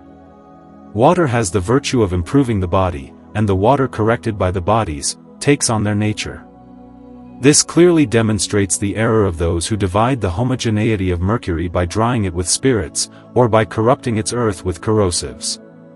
Mercury is the sperm of metals, nature formed it to be a perfect metal. It only lacks pure digestion by means of a pure and metallic sulfur, which it contains internally to make perfect gold, but art does not know this secret, although it may very well exist, and nothing seems repugnant to that, but to mature gold in this way with mercury without adding anything to it, it would take many centuries to cook it, the expense would be immense. The most perfect sulfur in the world exists in mercury where it is amalgamated by nature. It is this sulfur which determines all its qualities, which causes it to die and resuscitate into spiritual, penetrating gold, and of which a very small quantity dies, in an instant, 100,000 times more imperfect metal into pure gold. The feces are separated in an instant, and digestion is completed as soon as it begins. Mercury, by its nature, is no different from gold, but it must be cooked and matured. He cannot do this by himself. It is necessary to add a spirit, in a very small quantity. Nature immediately operates a secret and marvelous conjunction, by means of art, but it is not the work of our hands, since it is an incomprehensible thing. The ignorant do not know how to do anything other than mix gold with mercury. And they call this amalgam, the animated gold of the philosophers, from which they will never derive the slightest advantage, because there is no conjunction. The philosophical conjunction is alternative, and there is not the slightest confusion between the joined things, because the spirit of gold mixes with the spirit of mercury, as easily as water mixes with water, but remember that gold will never combine perfectly with mercury, without the addition of an imperfect body, by means of fire. This imperfect body is a shiny metal, which contains a living germ, which penetrates the gold, alters it and forces it to retain its soul. We do not seek to mislead true lovers of Hermetic science. We do not want to hire them to work on common mercury. As long as it has the metallic form, it will have neither spirit nor fire. If you can give common quicksilver the spirit and fire it lacks, you will have true philosophical mercury. This is not impossible, but it is very difficult. Many good artists have erred in the conjunction they wanted to make before the proper time, because they were unaware that philosophical marriage is never celebrated before dissolution. The property of money is to launder, the fire mortifies and dries up all moisture. We must abandon most of our mercury operations. He always does his duties when he is not troubled. The sophists cook gold with common mercury, and they find nothing because all the substance of the stone is not found in these two metals. Philosophical mercury itself is not entirely the material of the stone, thus common mercury with gold containing together only part of the substance of the stone. It is impossible to make a perfect conjunction, and therefore, they will never generate stone, even after cooking for several centuries. Gold is the male in the philosophical generation, his seed is hidden in his most abject dross, but this only happens after he has ejaculated his sperm into a suitable womb. This same sperm of gold must mix with feminine or silver sperm, and must be fomented with suitable heat. It is then necessary to feed the child that comes from it, and make it eat its own substance. In this case, we can do wonders with gold, which, after passing through this wheel, will return 100-fold and much more. We have already demonstrated that gold is the most perfect of all metals. And we add that it is only because of this great perfection that it is the father of our stone, but it does not provide everything necessary for the magisterium. It only provides the sperm which must be thrown, as we have said, into a suitable womb. This sperm is the masculine part of our stone, which is nothing other than the propagative seed of digested gold. This is the living gold of the philosophers. It is easy to see that common gold must be re-encruded before pouring it into its natural matrix. Everything that enters the magisterium must be animated. Everything that is dead must be vivified before it can be fit for any production. So revive the gold, draw the sperm from it in a sweet way, make it active and suitable for our magisterium. He will give you the first material of our stone, I mean the male. From then on, we can no longer say that it is gold, for it rather resembles copper, lead, and smoke, which cannot be made gold again. In a word, it is a spiritualized body. Spiritualize therefore what is corporeal, says Hermes, draw its shadow to its root. The shadow of which this prince of philosophy speaks is nothing other than the sperm of gold, who is hidden in the shadow of his body. The black color which appears in putrefaction is also contained under the shadow. Aristotle says that we must begin by sublimating the mercury to purify it well before giving it a body to dissolve. But what is this mercury that must be sublimated? There are an infinity of false sublimations, which we must try to avoid in order to attach ourselves to the true one, which must be purely philosophical. It consists of making matter subtle by stripping it of all the terrestrial parts with which it is enveloped. This happens in the same manner as the earth is darkened by the eclipse of the moon, which by the interposition of the earth is deprived of the light of the sun. This sublimation takes place in the dark sphere of Saturn, which is covered by a thick cloud for a certain time. Jupiter then takes Saturn's place. It fills the sky with a brilliant cloud, and it distills a sweet dew on the earth, which softens in an admirable way. Then, impetuous winds rise in its bowels. These winds lift the stone upwards, to put it within reach of receiving the astral influences, which send it back downwards, to the earth, to nourish itself and clothe itself with a natural body. This is the explanation of the enigma of the philosophers, who all say, make the stone receive the virtue of superior and inferior things. Thus, neither gold nor mercury can provide the first material of the stone, before the tincture has been extracted from the gold, by means of the dissolving mercury. This tincture comes to life as soon as it appears, because it is dead while it is still contained in the body of gold. This is the material of the ancient philosophers which only appears after the artist has opened the door to leave the prison. Everyone knows this material, from which we can easily extract the mercury which is very hidden there. It is philosophical mercury that kills gold. It is the philosophical land where gold can germinate. Give this earth a husband she loves and ardently desires, put them together in the nuptial bed, or you will leave them until mercury, by its nature, has produced a philosophical and royal child, whose father is gold and mother silver, and nothing is truer than this expression.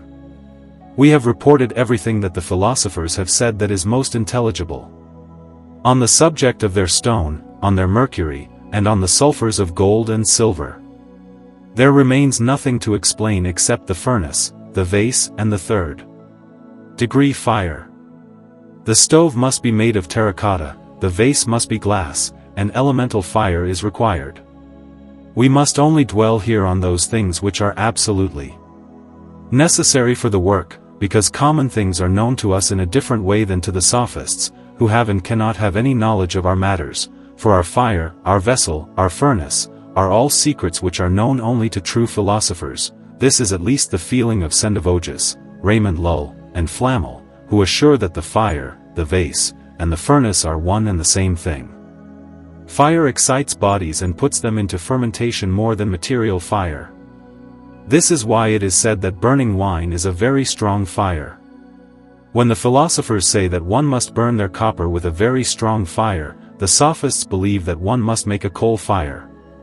Philosophical mercury contains 3 fires, which are natural fire, innate fire, and artificial fire.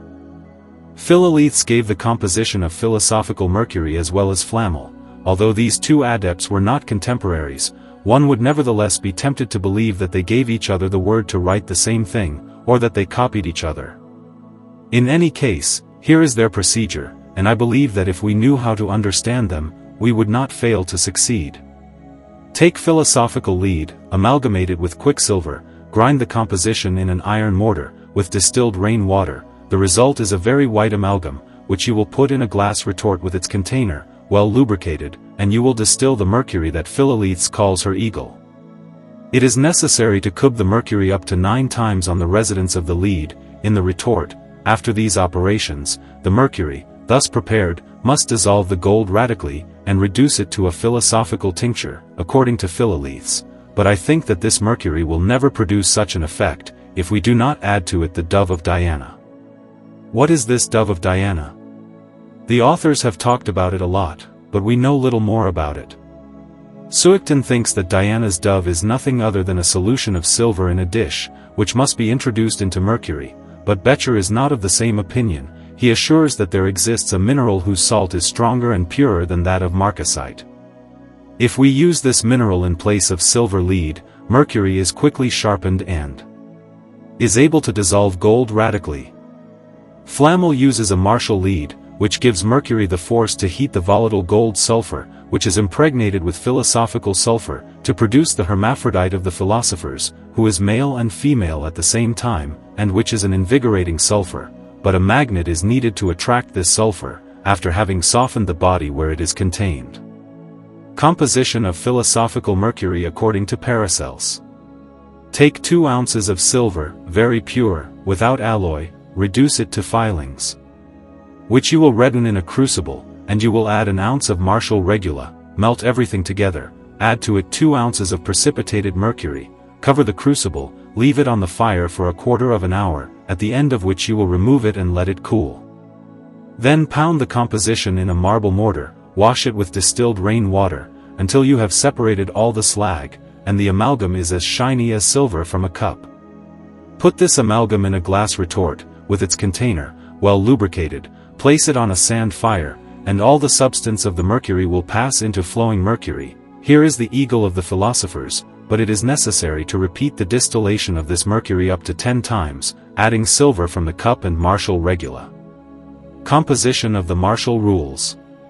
Take 9 ounces of antimony, melt them in a crucible, separate the slag. Then take 4 ounces of soft iron, you can take horse nail clippings, make them redden in a crucible, and thus throw them into the molten antimony. There will immediately be a great boiling, for antimony devours all metals except gold. Cover the crucible with a tight-fitting lid and leave it like this for a quarter of an hour.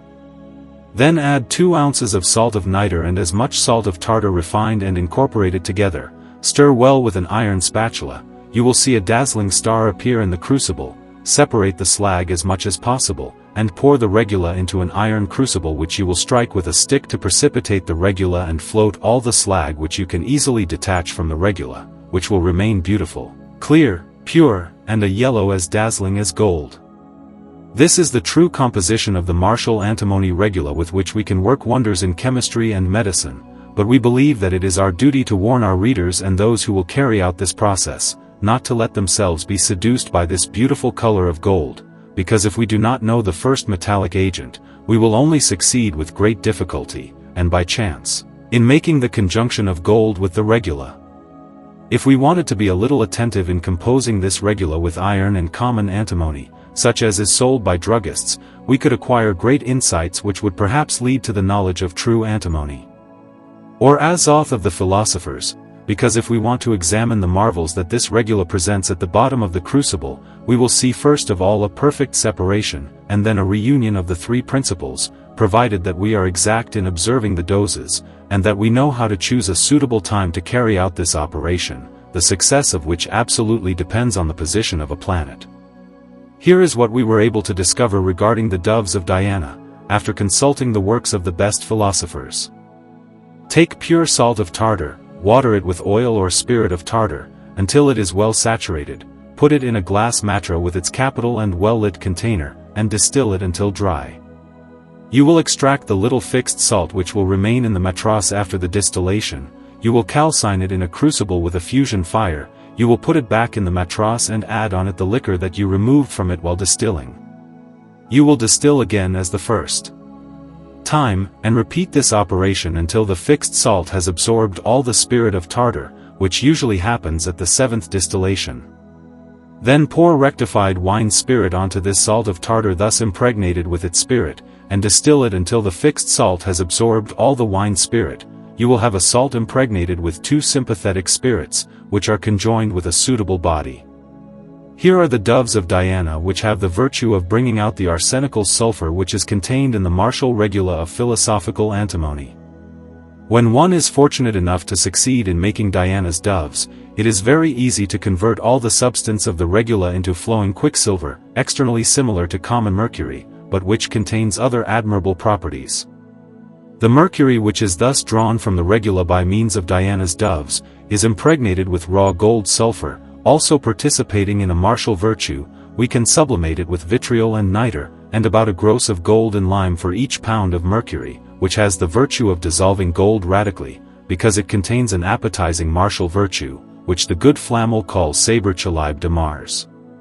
Having thus mixed vitriol, pure nitre, and calcined gold, with the martial antimonial regula, reduced to flowing mercury, digest everything together in a closed matras with a blind capital, in horse manure for 15 days, at the end of which you will find your amalgam converted into dazzling cinnabar, which you will revive by throwing it into boiling rainwater.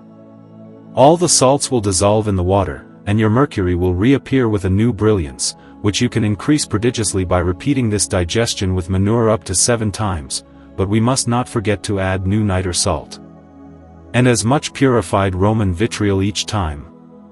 This operation is a bit long and boring, it takes 4 months to bring it to perfection, but if we could see in advance the dazzling brilliance of this mercury thus prepared, and the great knowledge it can provide, we would not regret the time required for this work, which moreover is done on 3/4 in horse manure, without us having to touch it, because the manure can maintain an equal heat for 15 days. This whole process is in accordance with the doctrine of Philoleiths, who seems to be limited to mercurifying the regula. Jean de Solis claims that by mixing martial antimony mercury with common mercury, a living dragon is generated, which is the true mercury of the philosophers, which dissolves gold radically, but I would not like to guarantee that this process could produce such an effect. The philosopher's method of preparing sulfur is one of the greatest secrets of art. We can discover this by analyzing the metals, by re-encruding or reducing them into the first material, which must be combined with another material of the same metallic species and cook the composition to obtain the universal dye. Philosophers assure that gold and silver are the basis of stone, at least that is the general feeling, but there are people who want and assure that it is only necessary to add gold, mercury gold. Others draw a different conclusion, and limit themselves to gold sulfur with mercury. But the most reasonable of all opinions is to put natural salt with sulfur and mercury, which are the basis of the stone. The sulfur must be taken from the body of the calcined gold, and the mercury must be taken from a cup silver reduced to raw material. This is the feeling of Raymond Lull. Mercury extracted from an imperfect metallic body can be suitable for the magisterium, because it can very easily be impregnated with the tincture of gold and silver. The philosophers know a triple mercury which, however, can only have this quality after 3 different operations, which are the calcination and the sublimation of the matter which they want to reduce into philosophical mercury, the impregnation of the tincture of re-encrusted gold, and rubification. When we carry out the first sublimation of mercury, we must carry out the labors of Hercules, whose soldiers are so frightened by seeing so many different metamorphoses, that they all die. Mercury remains alone, but Diana and Venus protect it. Geber says that the mercury of the philosophers is not common mercury, neither in its nature nor in its substance, but he assures that they both came from the same source or mine. Philosophical mercury contains its sulfur, which, by means of art, multiplies infinitely. Half of its substance is natural, and the other part is artificial. What it contains internally is natural, and is found after ingenious work. We can only make it appear by means of a philosophical sublimation, because what appears externally is accidental. We must separate all impurities, both interior and exterior, to reveal what is hidden. Philosophical mercury, or the material from which it is obtained, has been so contaminated in its origin, that it requires triple work to purify it of all the impurities it has contracted in mining.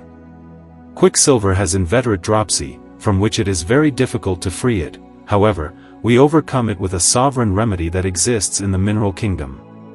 His greatest illness comes from fatty, limpid and very impure water that he contains in his body, and which infects all its parts. This illness is not natural to him, it is obvious that it is accidental, and that is why it is curable. We can separate all the impurities from it, by putting it in the humid bath of nature, and in a dry bath to evaporate all its phlegm. After its third purification, the serpent sheds its old skin, and appears with a new and philosophical body. Philosophical mercury needs two sublimations. The first consists of separating from it all the gross superfluities. The second sublimation gives it what it lacks, that is to say, the sulfur of nature of which it has the grain and the ferment, for mercury contains all that is necessary for it, but it only has enough for itself, and if we want it to be in a position to provide it to other imperfect bodies, we must increase its sulfur and multiply it until the first door of the philosophical sanctuary is opened. The light that shines around Venus, and the little horns of Diana, are guides that God presents to you to lead you into the garden of the philosophers, at the entrance of which you will find a horrible dragon that you must defeat to penetrate to the source of the fountain which divides into 7 streams. He who seeks universal medicine outside the mineral kingdom is in error. We must look for the multiplication of metals in the metals themselves, and not elsewhere. Perfect metals contain a perfect seed, but it is hidden under a very hard crust. He who can soften this crust with a philosophical softener will surely achieve the height of his desires. But let us never lose sight of this essential point, that gold alone contains the seed of gold. Philolethes says that the philosophical magnet is a mass filled with salt. Without this salt, it is impossible to calcine gold. Hermes and other philosophers say that martial mercury and antimonial mercury will never be able to incorporate and produce a perfect metal because of the opposition between antimony and iron, but he teaches a very simple way to make friends of these two opposite metals, in the following manner. Take the regula whose composition we gave above, reduce it to powder in an iron mortar, separate the slag and precipitate the regula, then pulverize the martial slag, put them in a crucible over an ember fire to evaporate the antimonial parts. This martial powder will have all the properties of calcined iron with common sulfur. It will resolve into a sour liquor, in which precious crystals of vitriol will form. Then join this vitriol or martial mercury, which contains the soul of gold, with antimony mercury, or with non-mercurified regulus, and you will see the star of which Flamel speaks. The stars always appear according to this process, provided however that it is punctually carried out. They are dazzling and of different colors, depending on the weather, the season, the air temperature. This martial mercury contains a devouring fire which appears when mixed with a sulphureous earth impregnated with the spirit of dew. All perfect bodies contain a mercury which contains a balsamic humor and capable of purifying quicksilver, but arsenical and external sulfurs are only slag which must be rejected, if we do not have the secret of purifying them in order to use them to purify other metals. Although these sulfurs are impregnated with a soul of gold, however, they do not have the property of thickening and coagulating common mercury, they only attract what is of their kind. The fire of gold alone is not sufficient to burn all the slag found in common mercury, which is amalgamated with the regula. The real cause of this insufficiency comes from the large quantity of arsenical sulfur which is contained in the double mercury of the regula, but it can be dissolved artfully and in a way that is quite natural, because it only attracts from common mercury what is analogous to it. The regula of martial antimony, crushed with the same weight of antimony, makes a mixture which presents beautiful things.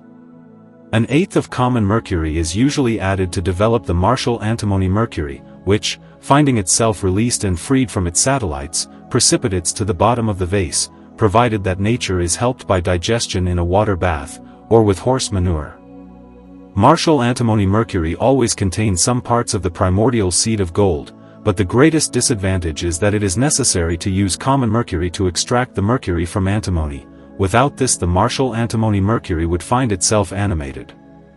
We will say, perhaps, that it would only be animated after many repeated purgations, to deliver it from the various impure sulfurs which are contained in antimony, but I can certify that the mercury extracted from the regula of martial antimony is entirely stripped of all impure and combustible sulfur, that only gold sulfur remains, which cannot be harmed by fire. Iron, in the making of the regula, only spares the gold sulfur, and burns and destroys all the common and impure sulfurs. To assure yourself of this truth, extract the sulfur from raw antimony, so that this sulfur extracted from the antimony resembles common sulfur, without any difference, and the antimony retains its external form. Melt this antimony, and throw into the crucible a piece of iron heated enough to throw sparks.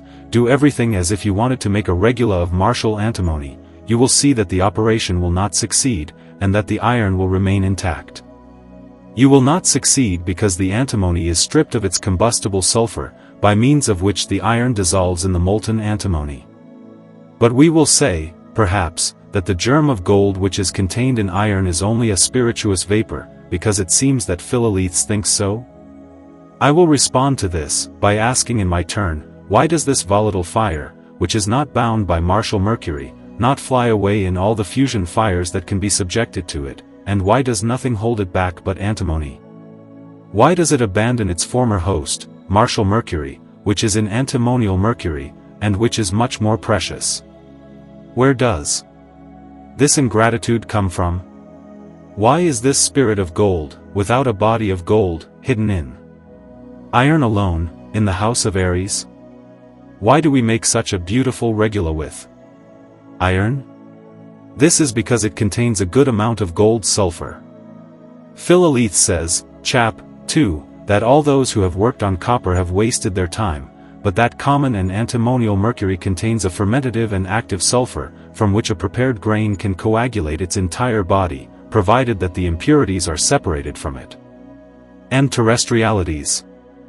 Although this seems very true, we should not follow this doctrine to the letter. This is the advice given to us by several enlightened authors on this subject. The generic matter and next in the mineral kingdom, is a substance which has the form of mercury. It is heavy like mercury. There is no doubt that this same substance has the virtue of reducing all metallic bodies to mercury. All metals, says Arnaud de Villeneuve, are composed of mercury, and can be reduced to mercury. Nature forms all metals with quicksilver, by means of a sulfurous substance. We are assured of this truth by coagulating mercury by the vapor of sulfur alone. Geber also assures that quicksilver is the principle of all metals, and that it only coagulates by means of an arsenical sulfur. The philosophers speak here of metallic fluid mercury, without any philosophical preparation. Common mercury is a gift from God, a precious thing that contains everything necessary in the magisterium. All the lower metals contain a part of this same substance, but she is impure. It is necessary to separate the gross superfluities by fire, and the sulfur which has the virtue of determining into gold all the parts which surround it in the mining, develops. This is why Bernard says that the solvent is not different from what we seek to dissolve, except through digestion and maturity which has converted it into metal. There is no naturally reducible water which can dissolve metals. Quicksilver alone has this property, all other dissolutions cannot be of any advantage. So join the raw mercury with its body, by means of a spirit, and the body will be dissolved in the first cooking, but be careful not to alter this mercury before joining it with his body, because it must remain in its metallic fluidity. It is only necessary to separate the slag, sublimating it with common salt. Everything that is in natural proportion must remain in mercurial species in the work.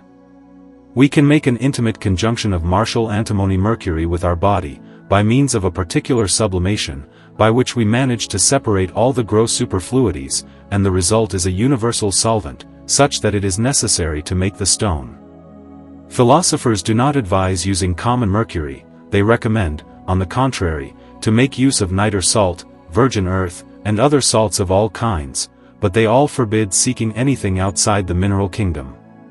If Hermes came to reveal matter to us, and put in our hands everything necessary for the magisterium, we would not be any further advanced if we were ignorant of the secrets of nature, we would end where we should begin. If the philosophers had not known all these difficulties, they would not have written in such an intelligible manner, although under the enigma. Geber says that the mercury must be purged until it is very white, but he does not say what means are used to purge him in this way. The same author adds that if we purify the mercury by making it subtle, we will have a white dye. It seems that he wants to indicate what this operation consists of, by saying that quicksilver has double sulfur and double humidity. One is contained in its center, where it is from the beginning of its mixture, the other is external and corruptible, which comes from various accidents to which he was exposed in mining. It is impossible to separate the first, because it tends to the perfection of the body, and makes the perfect sulfur which is contained in quicksilver incombustible. The other humidity is separable, but it takes hard work. Based on all these difficulties, Geber advises taking the stone from another subject, which he says he indicated in the beginning of his book, and he adds that anyone who does not have a penetrating mind will never succeed in understanding what he wanted to say. Geber, Bernard, and Arnaud de Villeneuve assure that all that is missing is coagulation and digestion of common mercury, which is in mining, to make a perfect metal. The ancient philosophers prepared their mercury by following the operations of nature, they added gold to it, and matured it by observing the degrees of natural heat. They added gold to their mercury, because it contains a different sulfur from that which is contained in mercury, and because the sulfur of gold is more perfect, more mature and more digested than the sulfur of mercury. This is why the artist is much more prompt in his operations than nature. Gold is nothing other than digested and coagulated mercury, therefore dry. The mercury and add gold to it, the mixture of the two sperms will produce the stone. This is done by an admirable conjunction, in the same way that nature makes gold in the mines of Peru. We only dwell on this matter because few people know it. Those who understand this conjunction well, will be able, with the help of God, to achieve the accomplishment of the magisterium, the success of which depends entirely on the knowledge of a salt, which is easily recognized by the smell, as it says Flamel ingenuously. Philolethes is right to mock those who seek this salt in the dew of the month of May, and in the rainwater of the 2 equinoxes. Those who seek the mercury of the philosophers in these things are wasting their time and their oil. Remember well this axiom which will endure forever. Metallic mercury contains everything necessary for the magisterium. Ripple says that we must join the genus with the genus, the species with the species. Bernard adds to the reasoning of the previous one, that to create universal medicine, it is necessary to join two things of the same species, and that the whole secret consists in the union of fixed mercury with volatile mercury, or corporeal and spiritual. We have already said, and we repeat it again, that all those who work outside the mineral kingdom are wasting their time and will never find anything, because it is not possible to make or perfect metals with something that is not metallic. Let us therefore never seek philosophical mercury outside the mineral kingdom. Anyone who wants to do research elsewhere will always be in error. All philosophers agree on this essential point. Philosophy with all its secrets cannot make a metal without using a metallic thing, as we see in the projection. Although the stone is fermented with the purest metallic parts, it nevertheless never produces a perfect metal, if it is not first projected onto a perfect metallic body, which is analogous and sympathetic to it. All the marvelous effects that the stone produces only come from the perfect conjunction and union of gold and silver, which have a great affinity together. Anyone who wants to do the opposite of what we have just said will be working against common sense, and against everything that chemical experiments can tell them. Abandon therefore all your artificial salts, stick to natural salt. You will recognize it by the smell, as we have already told you. You will see that the philosophers have spoken the truth, ensuring that salt and gold contain everything necessary for the composition of the stone. Although we give this matter the name of salt of nature, we must nevertheless not look for it in a subject which has the form of salt externally. Listen to what Geber says, he who wants to seek the dying of metals elsewhere than in quicksilver, enters into the practice like a blind man. The mercury of the sages is a very pure metallic substance, which contains a spiritual sulfur by means of which the stone coagulates. This metallic substance is twofold, it is dry and humid, it is only limited because it is decorated with its sulfur which causes coagulation, and which over time makes a perfect tincture. Nature produces all metals in mining by means of a single sperm, by cooking and digesting mercury alone, which contains two elements which are water and earth. Water is active, and earth is passive. Fire and earth exercise their empire in the same subject, but when digestion and coagulation are carried out, a metal results without the aid of any other foreign thing. The difference in metals depends on the different accidents, and when nature is not disturbed in its operations, it makes perfect gold with common mercury alone, when nothing prevents it from separating the gross superfluities which it is almost impossible to separate by means of the art. Mercury never incorporates with any metallic body unless it is subjected to perfect preparation beforehand. It is impossible to make a stable and perfect conjunction without the help of a mind. Adhesion is only found in minds, which alone can penetrate bodies, but they must be purified, altered, sublimated, dried and exalted to strip them of all their impurities. After all these operations, we can extract from them the quintessence that suits the magisterium. Mercury contains a cause of corruption in the terrestrial and combustible part with an aqueous substance. All these superfluities must be separated by means of fire, and, as Geber says, by mixing the feces. Consult and meditate on all the points of the doctrine of this philosopher, he is the most intelligible of all the ancient authors. If you are fortunate enough to understand it, you will see light emerge in the midst of the thickest darkness, you will see the treasure of all philosophers. But try to protect yourself from the infected odor that will come out of the sepulchre after you have opened it. Wash the royal child until he is dazzling like the sun, and you will admire what you have taken from the stinking tomb. You will see the prince of all metals, the caduceus of mercury. The snakes enclosed in the vase will absorb all the stench, and destroy all the poison with which the body of mercury is filled. The basis of our double metal is that of the purest mercury, and which has only one form. Nature has opened several paths to us to achieve the accomplishment of the magisterium, because we have the dry way and the wet way. The wet way is the noblest, the oldest and the easiest, but it is the most hidden. However, we will indicate it as much as possible. Take the lead of the philosophers, reduce it to first matter without adding anything contrary to it. This antimonial lead is a mixed metal which contains a sulfur of gold and silver. Make darkness pass into the mountain of false Venus, separate the fixed part from the volatile part by means of a suitable calcination, which you can do in a reverberator furnace or in a glass furnace, without fear of altering the material essential to the magisterium, because it is incombustible. When you have thus prepared the antimonial lead or azoth of the philosophers by means of fire, the water will penetrate all the interstices of the earth, and will form Homer's golden chain. The sentence of Hermes will be carried out, in that things below will be like those above. As soon as your soil is impregnated, it will produce admirable flowers. That is to say, the matter will be converted into philosophical mercury or water that does not wet the hands. This water will spawn several small fish. The first to appear will be the remor, a very small poison which nevertheless stops a large vessel as soon as it attaches to it.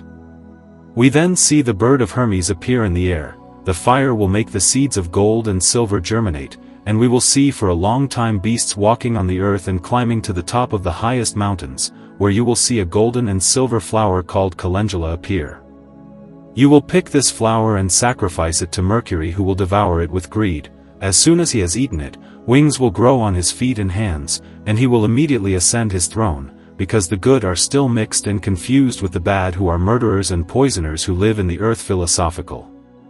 The fire will destroy them all, and cause the flood, but Noah's ark must be well closed and well filled with all the provisions necessary for the subsistence of all those confined there, for we must not let them die of hunger, while they are buried in the waves. At the end of 14 days, the one who summons the demigods will appear full of joy to crown those of his subjects who are of his race. He alone will be the master of heaven and earth, and he will live until philosophical Mercury is prepared and adorned with all the finery that God gave him at his birth. Feed the royal child Prince of India with the meat he can digest. You will be careful to give him the right proportion or quantity, because both excesses are equally fatal to him, that is to say, too much or too little.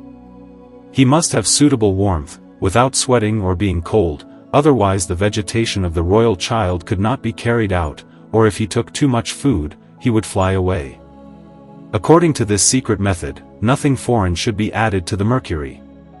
It is enough to separate all the superfluities, and we must abandon the rest of the work to nature. The philosophers say that their azoth is a mineral elector, for the metallic elector is a compound of several substances different from metals, but it is necessary to analyze this material to separate the three principles, salt, sulfur and mercury, each of which contains all the elements in particular. The philosophical sulfur of Saturn is the father of all metals, although when examining the lead of the sages, when it comes out of the mine, we see no trace of perfect metal. Nature has only lightly begun to operate in him, and thus left him imperfect to prevent him from falling into the hands of the impious, the avaricious, and the voluptuous, while he who has an upright heart, fearing to offend God, because he is infinitely good, he, I say, whose views are legitimate, will indeed discover this treasure through the veil which envelopes him, but the impious will never find it. Anyone who knows the generation of metals can easily find the azoth of the philosophers with the help of the Lord, but he must pray and work diligently. If this reasoning is not clear enough, you can read the works of Basile Valentine. This philosopher will teach you the paths you must follow to arrive at the temple of Hermetic philosophy. He will demonstrate to you all the operations from the preparation of the material by calcination to the multiplication of the stone, but I warn you that you will only find enigmas, allegories, especially when it comes to indicating the matter or stone of the philosophers, which is found where the venomous vapors reside, which indicate to you the place, the mine where you must search for our subject. God created this metallic matter in our favor. We can extract from it a hard body, a fat crow, from which we must separate the superfluous parts to take only the core, which is a deadly poison, with which we can make a lexipharmac. When you have made this separation, you will have a viscous, metallic, diaphanous water, which does not wet the hands, which contains the germs of gold and silver, or the true philosophical sulfur which is hidden in the kingdoms of Saturn and Sun. As soon as you have the good fortune of having an ounce of this material, you will be able to multiply it infinitely, without being obliged to start the preliminary operations again. At the same time, you will have unequivocal proof that you are on the right path. If you follow the wet method, you will cook the philosophical compound more easily. You start with the first degree of fire, and increase it successively to the fourth degree to complete the rubification. The dry method does not have the same advantages. We continually have to fear the glass vases breaking at the beginning of the operation, because of the internal fire which is contained in the volatile material which is not humid. By increasing the fire, we accelerate the fixation of the material, but too much heat causes the vases to break, the flowers to burn, and the matter to be completely destroyed. He who has the good fortune to possess the universal tincture, knows human nature perfectly, and can cure all illnesses. He spreads health with the same rapidity as the sun distributes its light. Dyeing made by the dry method does not have such perfect advantages, because it participates in the nature of dissoluble salts. That which is prepared by the wet method consists of the simplicity of a single subject, which, by means of a work, which is almost the same from the beginning to the end, produces this famous and unalterable solvent, which reduces all beings to their first matter, which is philosophical mercury. All that remains is for me to show you how to cook it with pure gold. The material that we use to dye by the wet method produces a double mercury which has the property of composing and destroying. If we combine bodily gold with the first mercury, a perfect metallic dye results. If, through ignorance, we combined gold with the second mercury, the gold would infallibly be destroyed and converted into volatile, medicinal salt, which, being combined with another substance, would still be converted into elemental water. Possible to separate them without subjecting them to proper fermentation. God has made this admirable union, to maintain the world in the state in which we see it, so that at every moment we have before our eyes objects which make us think of another life. Basile Valentine speaks of this double matter, in the article of the destruction and separation of mercury. It is not enough to know the material of the philosopher's stone and fire well, furthermore, a skillful hand is needed to prevent the destruction of gold and build it up into power.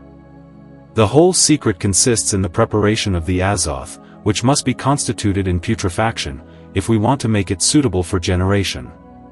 The Plowman and Sendivogus indicate to us quite clearly the means to succeed in this operation. They say that in the philosophical kingdom of Saturn, we see in a mirror all natural actions and the entire system of the world exposed. We recognize there all the operations of the magisterium, the generation of metals in the bowels of the earth, and the natural state of all beings subject to the influences of the stars.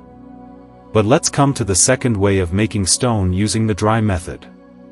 It will first be objected that vulgar mercury cannot become philosophical mercury without reducing it to first matter, which is very difficult. But we must clearly see that there is a big difference between a perfect metal and an imperfect metal, between that which begins to become metal and that which is consumed metal. If common mercury is really a metal, it is all the more suitable for the magisterium, and we can say that it has two metallic coagulations, the first of which is done by means of a good internal sulfur, and the second by external antimonial sulfur. Both occur naturally according to the intention of nature. These coagulations being accidental, it is very easy to undo them, because if we separate the cause from the coagulation, the matter will soon resume its original form, but true metals are not in this case, because they are no longer in the class of flowing mercury. Every perfect metal has undergone two coagulations by the effect of two coagulants. Separate one of these coagulants, and you will see what will become of the matter.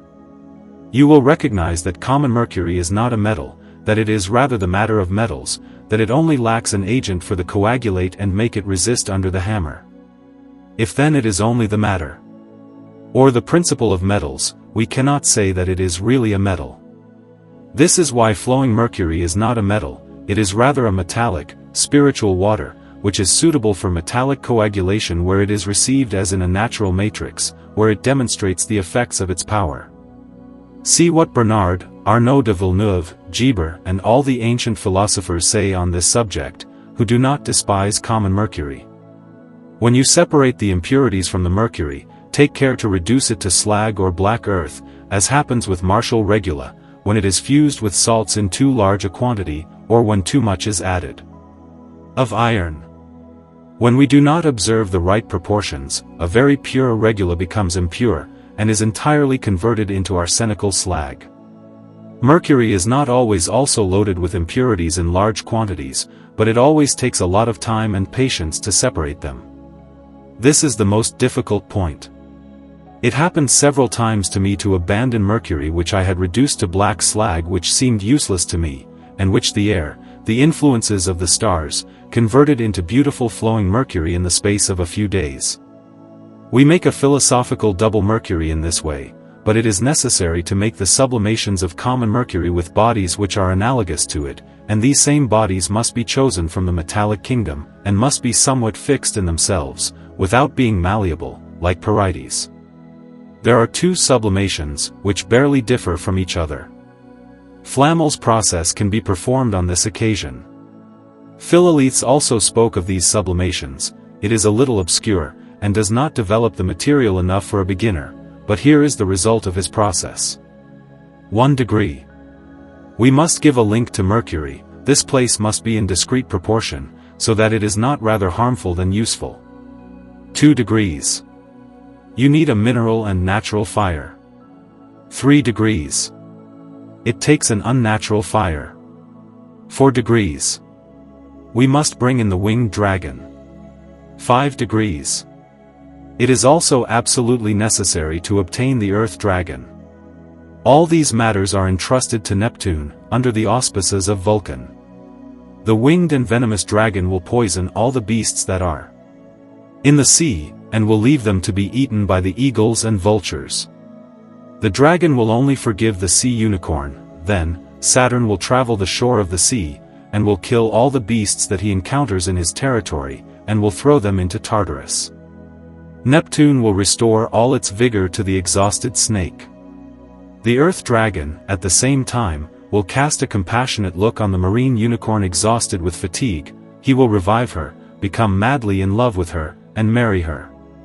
They will live together, and will thereby become extremely harmful to all other venomous and non-venomous animals. When the dragon has lived twice with the sea unicorn, it will die and exhale a stench so strong that in a very short time the land dragon will also die. Shortly after, a horrible storm will arise in the air. This storm will be caused by the bad vapors of sulfur, which will rise and cause a natural fire in the air. This natural fire will mix with the unnatural fire. This mixture will make a terrible noise. The air will be filled with vapors. The sun and the moon will be obscured. The eclipse will last until the full moon has caused heavy rain to fall. Mercury will make peace, publish it, and display it at the gates of heaven. Here is Bernard's explanation of the riddle. All this is only a sublimation which is done by means of suitable bodies with which the matter of the philosopher's stone must be sublimated, in a retort or a glass still, but the material must be calcined beforehand, because without this calcination, there is no dissolution to be expected. All these operations are philosophical, and differ totally from vulgar operations, although they appear to be of the same nature and agree together. The common sublimation of mercury with metals proves this difference. Because it separates, so to speak, only a very small part of black earth, in comparison with the large quantity that is separated by philosophical sublimation. We would continue this operation for an entire year, without separating any more slag, if we do not have the means that we use in our magisterium, because we need a subtle mediator who has the virtue of separating all harmful slag. I will add that if you had the good fortune to succeed in sublimating gold, by means of a certain manipulation which is possible and very familiar to the adepts, you would not be any further advanced if you failed in a single point. Essential. To succeed, you must, above all else, know pure, mineral and metallic fire, to purify mercury from all its arsenical, terrestrial and sulfurous parts. Mercury, loaded with all its slag, receives the fire of which we speak very easily, and it soon changes form. It is Flamel's feeling that you will find consistent with the truth, as soon as you are on the right path. Everything we have just said on this subject is consistent with the doctrine of Philosophers, whose operation is very long, very stinking and very unhealthy, because of the antimonial arsenical and sulfurous vapors that the materials exhale. Must be used. The process that we have just described is less time-consuming and less boring. But it is not free from venomous vapors. This is why the artist must always be on his guard, with a good counterpoison prepared. We must obtain mercurial water from 2 very pure subjects, and if we cook this water for only 2 months, it will precipitate and set into gold. Geber assures that metals have 3 principles, which are quicksilver, sulfur and arsenic, and that all coagulation must be attributed to arsenic and sulfur. Philosophical mercury must be entirely stripped of sulfur and arsenic by secret manipulation, and this is why it loses its coagulative virtue and acquires the property of precipitating itself, without the help of gold. If you amalgamate calcined gold with the mercury of the philosophers, it will be converted, by a temperate fire, into a dazzling precipitate. You will be able to make gold with this mercury without adding gold, according to the Helmont process. This mercury will rush into the earth without fire, and in the simplest way, if you have the patience to wait, you will have gold of good quality. Any metal can be the subject of art, the object is the dye whose end is to produce gold. From this we can clearly see that the end results from the principle. If, therefore, you want to make a metal, take the principle of the metal that you want to make. This is the sentiment of Sendivogius, who assures us that metals are made from metals. If you want to make gold and silver, look for the seed in these two metals, join species with species, and genera with genera. Sendivogius says that gold must be joined with mercury, as with a thing of its kind, but it must be specified and reduced to its first material. Then, gold will no longer be vulgar gold, but philosophical gold. It is obvious, from what we have just said, that the subject of alchemy is a formal and material metal, because the germ of gold can only exist in gold. Bernard says that stone can be made with all metals, but more easily and more quickly from one than from the others. Sendivogius says that primitive nature is contained in all metals, but that it is much more contained in some than in others, and that some are much more difficult to destroy than others, in order to extract philosophical mercury from them.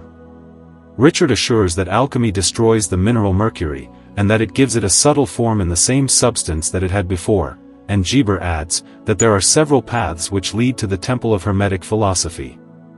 We can arrive there by the dry way and by the wet way. We must therefore conclude that there are several subjects from which we can draw the mercury of the philosophers, and nothing is more obvious or more certain. We must therefore carefully examine the subject which contains the proximate matter and the one which contains the distant matter, and choose them to use according to the path we wish to follow. According to Paracelsus, Roger Bacon, Basil Valentine, the two laborers and several other philosophers, the material which is suitable for the wet method is contained in a certain mineral subject which nature has produced, and which she has left imperfect by default of application, but the matter is further away in this subject which has remained such by the inaction of the agent on the patient. The subject suitable for the dry route was modeled by Geber, Arnaud de Villeneuve, Bernard and Philolith. They all assure that the seven metals contain the mercury of the sages, but they would have to have indicated the means that must be used to extract philosophical mercury. We therefore see clearly that the subject of art is a metallic body destined by nature to become gold, of the kind of which it must necessarily be, and that imperfect metals have remained such only by accident, by a mixture of heterogeneous things, or by a lack of cooking, but that they always have a disposition to become perfect gold. This is why it is necessary to separate the earthy and coarse parts, and the type of gold will remain in all its purity. Gold is a very pure substance, which contains only a very pure mercury, which is cooked for a considerable time by its natural fire in its own sulfur, purified to the supreme degree, by means of which it is thickened with the help of external and moderate heat. This is why the subject of the stone must of all necessity be of the same kind as gold. Therefore we can take any kind of mercury, provided that it is very pure and has the nature of gold, except that gold is fixed, while mercury is volatile. All philosophers agree that to carry out multiplication of a being, it is necessary to conjoin it with its fellow man. Nature only multiplies in its own species, and not otherwise. Metals, for the same reason, can only multiply with metals. All mercury, especially the common one, contains an incredible quantity of arsenical earth, very fixed, with a very small quantity of sulfurous and stinking water. Separate all these impurities from common mercury, and then it will be a true philosophical mercury, but the work is difficult, and a dexterous hand is required. The ancients sought two ways to convert common mercury into philosophical mercury. They said that if common mercury was really an inferior body, philosophical mercury could be removed from it. Consequently, they used all known sublimations and purgations to deliver him from all his impurities. They sublimated it with salts, with distilled vinegar, with quicklime, but all these operations came to nothing. We must therefore conclude that the philosophers have a particular way of working with common mercury, if it is true that they include it in the composition of the magisterium, but it is to be presumed that they obtain their mercury from a much more perfect metal. However, it is very certain that there is only one mercury in all metallic and mineral nature, and that if vulgar mercury differs from philosophical mercury, it is only accidentally, and for the sole reason that one is pure, and the other full of uncleanness, but the basis of philosophical mercury is the same as that of vulgar mercury. Mercury taken from any known metal or mineral is heterogeneous if it is not taken from gold, but it must be drawn according to the philosophical method. Gold must be prepared philosophically if one wants to convert it into philosophical mercury. If those who believe that common mercury cannot be used to make philosophical mercury had seen our philosophical operations, they would correct their error. They would see that it is very possible to extract this arsenical earth from the core of common mercury, which is the only thing that prevents it from radically uniting with gold to turn into putrefaction. There is a double way of precipitating it into red powder with a violent fire. Geber and Bernard taught these two means, which are also found in the Hermetic tomb. But it is enough to know that mercury must be extracted from a metallic substance, and it matters little whether we extract it from one or more metallic substances, because in the philosophical preparation, only the pure substance of mercury remains, which becomes homogeneous. As soon as it is freed from its arsenical sulfur, then, it is damp and does not wet the hands, it flows like wax over a light fire, and as soon as it is cooled, it hardens like a metal. What philosophers call tincture is nothing other than the sulfur of gold, which is cooked in its own mercury, by a suitable heat which exalts it to the supreme degree of purity and power.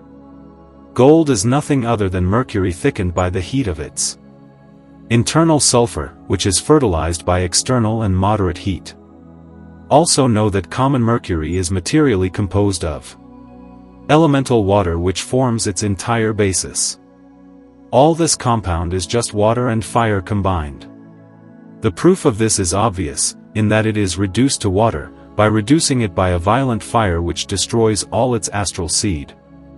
If we have the secret of separating from common mercury all that is heterogeneous, we reduce it to alkahest or homogeneous mercury, by adding an elemental water which is destroyed in an instant. The internal form of mercury must be essentially analogous to the element of air and the stars, which are of a fiery nature, because the celestial bodies continually dart rays of fire towards the center of the earth, against which they make an impact. They then rise, passing through the body of elementary water, where they coagulate, and from this concretion there results the first admirable material, which is the basis of all metals, which are cooked by an internal heat which circulates in the minds. But before this material has reached the degree of perfect metal, nature must separate it a large amount of feces. Gold is thus formed in minds from the sole substance of mercury, by means of the internal fire fertilized by the external fire, and without the cooperation of these two fires, mercury would remain eternally flowing. All the heterogeneous impurities which are mixed in this coagulation only occur there by accident, and against the intention of the agent who carried out the coagulation, and who never abandons his work. It is probable that the gravity of mercury comes from its seed and the elemental water that it contracted as it thickened. Elemental water coagulates by means of a particular astral sulfur into an opaque and serious body called quicksilver. Mercury contains an internal fire, and is at the same time surrounded by an external fire in mining. This external and current fire is caused by the large quantity of igneous and sulfurous atoms which meet in the mines. These atoms receive this property from the author of nature, to coagulate, fix and cook the mineral mercury, to make it a perfect metal. Heavenly fire and terrestrial fire are of the same kind, they come together easily to compete together in the same operation. External heat associates imperceptibly with mercurial sulfur, or it takes on a body. At the time when this admirable operation of nature is taking place, the coarse sulfur, which is found in the mercury, begins to be separated from it, as if by force, and is destroyed after a necessary time. After this destruction of impure sulfur, the mercury is purified and whitened like snow. Thus, the incorporation of a pure fire begins the work and does not abandon it. If it is not prevented by some accident, before it has led common mercury to the degree of perfection of which it is susceptible. That is to say, before he had made it into perfect gold. This is why gold is homogeneous with all imperfect metals, but it is not the same with mercury, because it contains more bodily fire than all the lower metals. The cause of this difference must be attributed to the fire concentrated in the mercurial sulfur, where it became corporified. it agrees intimately with the aqueous matter of the mercurial body, which is not yet so well incorporated as the essence of mercurial sulfur. For the same reason, we can, by means of art, separate sulfur from gold, completely destroying this metal and preserving it in its entirety. It depends on the means we use. This truth will seem a real paradox to people who are unaware of the means used to make this separation, but it is very certain that fire is corporified on several occasions. We have unequivocal proof of this when we reduce the regula of martial antimony to ashes with the fiery mirror. But let's return to the dye that we remove from gold or mercury, which is homogeneous, without adding anything, to make this extraction, because if something were added to it, the tincture would no longer be homogeneous, and consequently could not enter into the composition of the magisterium. Arnaud de Villeneuve says that we must not introduce water, powder, or any other material, so that we can be sure that the mercury we want to use has not been contaminated by a heterogeneous substance. So that the sulfur of gold can corporify, exalt and multiply in cold mercury. When fixed gold is conjoined with volatile gold, according to the proportions suitable, through the means of art, he first acquires a fixative, penetrative virtue, and he becomes his equal in power and virtues. This is done by two means, which are attenuation and cooking, because it is not possible to lead it to this point of perfection, without the help of an internal and external fire. The volatile gold sulfur begins by insinuating itself little by little into the fixed or corporeal gold sulfur, where it always takes a rapid increase, provided that it encounters no obstacle, and by means of this fire, he reaches the highest degree of perfection of which he is capable. This is why philosophers say that their tincture is the child of fire, because without fire, this child would never have seen the light of day. It is therefore obvious, from what we have just said, that there are really two metallic transmutations in the mineral kingdom. These transmutations are carried out by separating all the superfluities, by cooking the matter released from all its heterogeneous parts. The whole secret consists in the purification of mercury, to give it the strength to penetrate all metallic bodies. The first transmutation consists of the total destruction of the mercury, which must be burned and reduced to ashes, to extract from it the soul or the quintessence which serves to exalt our tincture.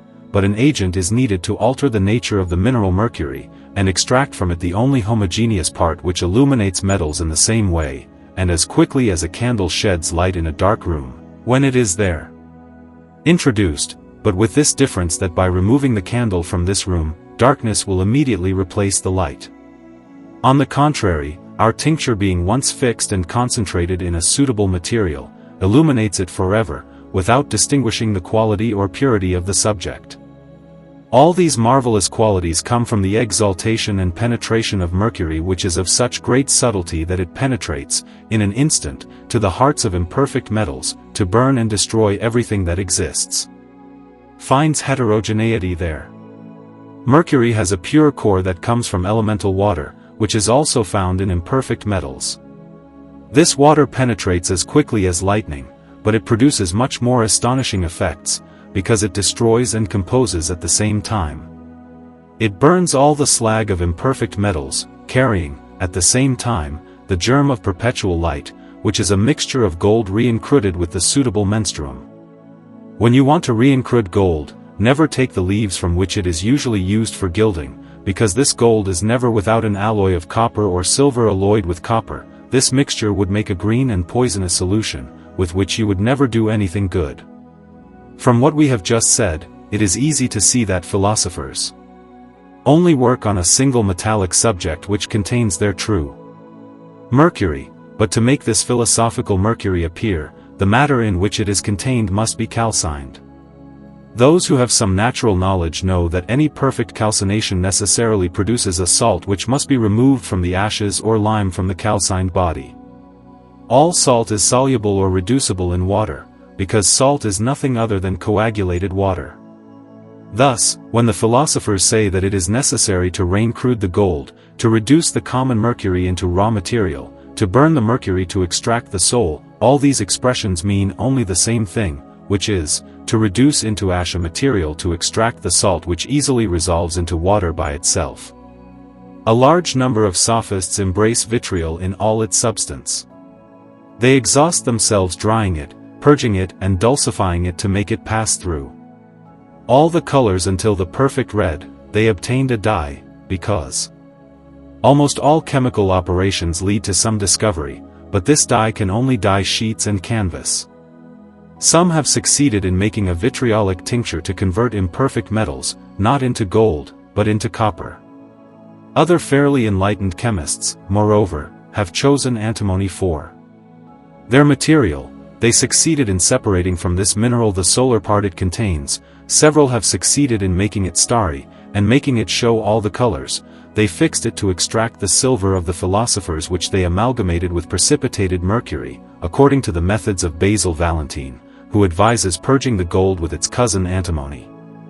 They always succeed in separating the sulfur from gold, and in releasing the silver flakes which are contained in the Hungarian antimony, but there are not 2 out of 100 who are in a position to push their operations on antimony further, because those who wanted to volatilize the gold sulfur taken from this mineral, tormented it so much by amalgamating it with 1,000 rubbish, that at the end of their sublimations, they could not even amalgamate it with silver. But most chemists strive to reduce antimony to flowing mercury.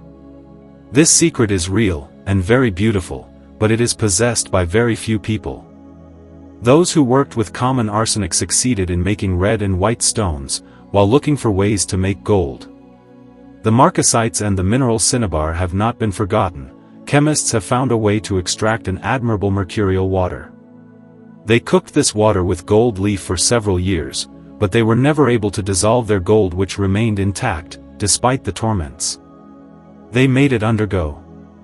The laborer's excellent treatise on lead did not fail to excite emulation, but all those who wanted to follow literally the beautiful process found in this book have failed. After that, they used calamine stone, bismuth, white lead, talc, common sulfur. They have damaged these minerals to every extremity, and have entirely reduced them to useless slag.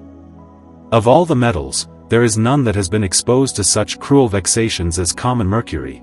It has been deprived of all the best that it contains. It was sublimated in 1,000 different ways, then revivified, dissolved, coagulated, precipitated and calcined in a crude manner, to be incorporated with the king of metals. I have known several people who, having read in the books of the philosophers, that the principle of metals is loamy or viscous water, wanted to make similar water with the spirit of wine, by mixing it with earth. This resulted in a mucilage which was only suitable for cleaning clothes. Others have caused the lower metals to putrefy to artificially compose this viscous water which circulates in the mines. After having worked this liquor for years, they digested it with gold, believing themselves to be possessors of the universal menstruation, but their gold remained intact. Others finally obtained a particular mercury which they drew from different salts and from several plants which they reduced to putrefaction, to extract the mercurial juice with which they believed to radically dissolve the gold. We would make a tragedy in 15 acts, if we wanted to represent all the tortures that the sophists inflicted on common mercury. Many people have attempted to reduce raw gold with refined niter salt, because Sendivogius wrote that niter has the property of dissolving gold radically. But when Sendivogius spoke of the salt of niter, he certainly meant the salt of metallic niter, and not vegetable niter, and this is very obvious, because a few lines further down, he adds that, if you want to make a metal, you have to use a metal, a dog begets a dog. You don't have to be very learned to see how nature agrees. The emerald tablet is allegorical throughout. When the author speaks of the wind, he only speaks of the wind which is enclosed in the philosophical egg. There have been people simple enough to take salt of tartar to make the leafy earth of the philosophers in which gold must be sown, because Raymond Lull said that this leafy earth came from wine. Others, not being able to find in things subject to the elements what they were looking for, took the elements themselves. They collected thunder rainwater which they made to putrefy in the air. They extracted a subtle vinegar from it, which they mixed with common fixed salt and oil of vitriol. This mixture provided them with crystals, by means of which they dissolved pyrites which they then froze into an admirable tincture. Those who believed they knew the secrets of nature worked on the dew of spring and on the snow, the virgin earth dug up to their knees. They believed 100 times that the fixed salt which they removed from all these materials was the true philosophical magnet, because this salt has the virtue of attracting humidity from the air, without paying attention that the magnet only attracts his fellow man, and that to attract metallic humidity, it is absolutely necessary to use a magnet of the same metallic type. Let us therefore never seek the universal tincture outside the metallic kingdom. Let us never forget that we must use an incombustible material, since to prepare it by calcination, we must expose it to a streetlight fire, or in a glassmaker's oven. We often repeat this expression, so that it is remembered, because it is a fundamental and essential point. The opinions of philosophers are almost all different from each other. Some want the part to be joined to the part, others advise adding lunar humidity with graduated fixed silver and gold sulfur, to open the metals and extract the philosophical mercury. There are recipes for composing a tincture of antimonial sulfur, which has the virtue of converting common mercury into silver. Paracelsus gave such a recipe, and he assures that it can be made in the space of 2 months. The same philosopher gave the means to make a tincture of gold with urine, to convert tin and silver into pure gold, better than that of mining. We can easily make horsehair oil, with which we separate the silver, which is contained in the iron, but all these small processes only bring in a very small amount of interest, which the poor can use to simply have the necessities of life. The philosophers had yet other reasons, in giving such processes. They were not unaware that the misers and the voluptuous, who only seek this divine knowledge to nourish their pride and satisfy their unregulated passions, would not fail to having fun with these minutiae, not having the patience to wait a year to do a real operation, because all the operations we have just spoken about are only sophistications. The sophists themselves agree that, to ripen a metal in one way or another artificially, the aid of a dye is necessarily required. To reach this point of maturity, it is necessary to free the lower metals from their fixity, and reduce them to mercury by means of suitable cooking, and by the addition of a purgative and an external fire which, by itself, cannot reach the center of mercury, if it is not assisted by a celestial fire which reduces the power in action. A gentle fire, such as is necessary for ripening, only acts in an open body, and cannot only touch a closed body. There is only one way to open metals and make common mercury homogeneous, for the majority of sophists only seek the means of fixing quicksilver in a malleable body, without taking the trouble to examine its nature. They incorporate it with an infinity of contrary drugs, and are always frustrated with their hopes, but nothing can correct them. We will therefore say, with truth, that there is no particular secret for the transmutation of metals, with the exception only of a means that we have for maturing quicksilver and some minerals, but this operation is long and not very advantageous. The only particular that exists, for the conversion of metals, is the imperfect dyeing after the first rotation. The dye, therefore, only converts the purest part of the imperfect metal. It is much better to read the works of philosophers than having fun executing uncertain recipes. It is claimed that Basil Valentine found the stone, while reading the Hermetic Museum. Helvetius says that universal medicine can be made in 4 days with a pistole, without being obliged to use any vessel other than a crucible. Basil Valentine indicates this path in his Keys, where he depicted the crucible, the wheel, the lamp fires, the horse dung and the ash fire, paying no attention to the fires of flames, because of their violence. It has escaped a philosopher to say that a stone can be made in 3 or 4 hours, but it is good to know that there are 2 stones, one perfect, and the other imperfect. The perfect stone is known to very few people, and it is for this same reason that it has been given an infinity of names. Those who know it have no other operations to do than to add gold or silver to specify and multiply it. The stone that Basil Valentine says is found in all things, and contains all things, is an imperfect medicine whose composition he gave in his first 6 keys, the other 2 following keys only teach multiplication in quantity and quality. If this stone is imperfect, it is only in relation to the great perfection of the other stone, because it is still perfect. When the philosophers say that we can make the stone in 3 days and 3 hours, we must mean philosophical days and hours, which we will talk about below. The difference in the ferment or sulfur of gold or silver which must be added to the stone to put it in a position to produce its effect, is very little, because sulfur of silver costs as much trouble and expense as sulfur of gold. The philosophical year is made up of the time that the philosophical sun uses to circle the world through all the houses of the zodiac, and the philosophical month is a revolution of the moon. The philosophical week is the space of time used by the 7 planets to pass successively one after the other in light and darkness. The zodiac, which contains the 12 celestial signs, represents the 12 labors of Hercules, which consist in the formation of gold, by means of the first acid which is in the liquefied matter, and which goes around the 12 signs of the zodiac in the course of a philosophical year.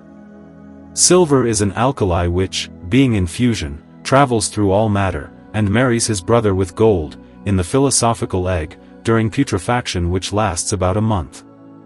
The reason for this is quite obvious, because there can be no putrefaction without liquefaction of materials, no dissolution without liquefaction, and no conjunction without dissolution. Basil Valentine does not talk about Mercury in his first 6 keys, but we find an ample description of it in Philoleths. If we examine these keys carefully, we will see that the first represents Saturn or lead, water and earth, the second represents Jupiter or tin and fire, the third, Mars or iron, the fourth, the moon or silver, the fifth, Venus or copper, the sixth represents a dazzling sun, or the purest gold. We see in the last key, an assembly of the 4 elements. The sixth represents the marriage of gold, and the seventh, its coagulation. When we melt the lead of the philosophers in a crucible, we must add a part of our spirit to it, to multiply it in the same way that it multiplies in mining, where the mercurial spirit coagulates and is converted into lead. This is why mercury never coagulates without the odor of lead, which becomes a very good tin, after having undergone certain operations of nature, which does not abandon it for that, because it then makes iron, copper, silver, and when it encounters no obstacles in mining, it makes perfect gold. When we are fortunate enough to succeed in this operation, we make light appear, and we completely dissipate darkness. Separate the slag that will float well, but do not despise them, for they are precious in the eyes of a true chemist. Pour the molten material into another crucible, which you will strike several times with a stick to precipitate the regulus and make the rest of the slag float.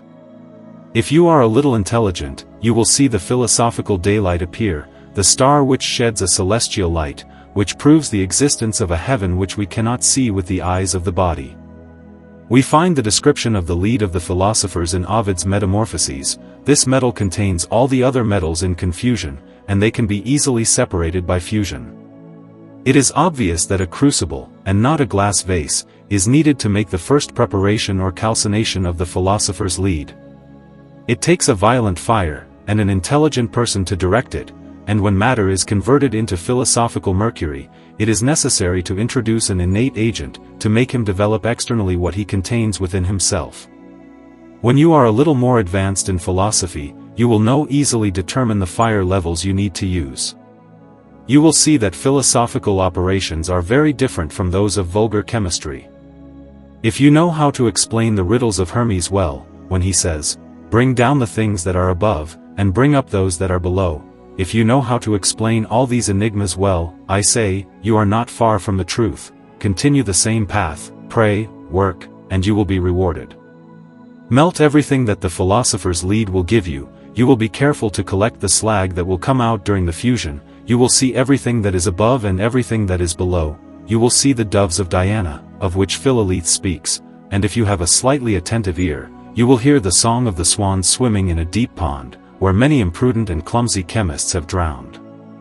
Melt the lead of the sages, to convert it into regula without iron, because our king wants to enter the baths of Diana alone. Repeat this operation up to 3 times, and you will see the difference between the martial regula and the iron-free regula. To educate yourself, do the following operation, and think about the effects that will result from it. Make a martial spelter according to the process we gave above. Add to it half a part of silver, melt everything together, and throw it into etching. You will see that a black powder will precipitate, which is the same as that which Buer found in his sand mining, and that it is impossible to reduce it to fusion, you will see from this, that those who think that the martial regula only retains the sulfur of gold which is contained in the iron, are in error. The experiments that can be done with the lead of the sages are very inexpensive. This metal is purified in a crucible, with salt of niter and salt of tartar, and, if we wish, we will always extract a few particles of gold and silver. We can acquire a lot of knowledge by making a lead regula of the philosophers with 1/8 of iron, and the same amount of gold or silver. Then melt any metal, and add to it some parts, like 1/8, of the above regula, put particles of gold regula in silver regula, or in copper regula, and you will see admirable metamorphoses. Copper will become as beautiful as silver, by means of a few particles of silver regula, and the silver regula will become as beautiful as pure gold. Heat a piece of silver in a crucible, without melting it, throw gold regula powder on your silver, cover the crucible, leave it on the fire for 1/4 of an hour, your silver will become as beautiful as gold, because it will become saturated with gold volatile which is found in the regulator. I did other experiments to educate myself.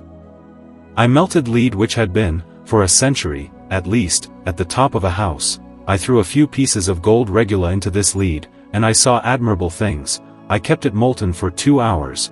I thought he would fall into slag, but the opposite happened. It was purged of all its refuse, suffered only a very small reduction, like 1/20th, and was changed into a completely different metal. When this regula is made by a somewhat experienced artist, it contains real potable gold, which can be administered to men without danger. Flamel says that we can make the true philosophical mercury with the gold and silver regulus, if we can succeed in conjoining them perfectly by means of the first metallic agent. If this conjunction is truly philosophical, we discover a mystery which proves that we have got our hands on the real lead of the philosophers. This lead must be converted into butter. It is a comparison by Basil Valentine, to suggest that the gold and silver regulae must be reduced to mercury by means of the universal menstruation. The same author assures that the lead of the philosophers contains the mercury of the sages, and that those who wish to seek it in another subject will waste their time, and will never achieve the accomplishment of the magisterium. But the preparation of this material is very scabrous and very dangerous because of the deadly poison it contains. It takes a very dexterous hand to work it, but I will help you as much as I can. I will show you the path that leads to the skipper's garden, where you can pick the golden apple. Remember that the lead of the philosophers contains an aerial, mercurial, hot, mixed, and dry humidity. This matter is arranged and prepared thus by the stars. It is the rays of the sun and the moon which have given it all the properties it contains. Here is the egg which contains the bird of Hermes. Hatch this egg, and you will see the bird come out of the shell. Feed it with suitable food.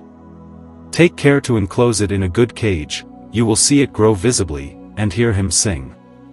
Basil Valentine indicates the lead of the philosophers in the form of an old man who is covered with leprosy, and burdened with many internal diseases.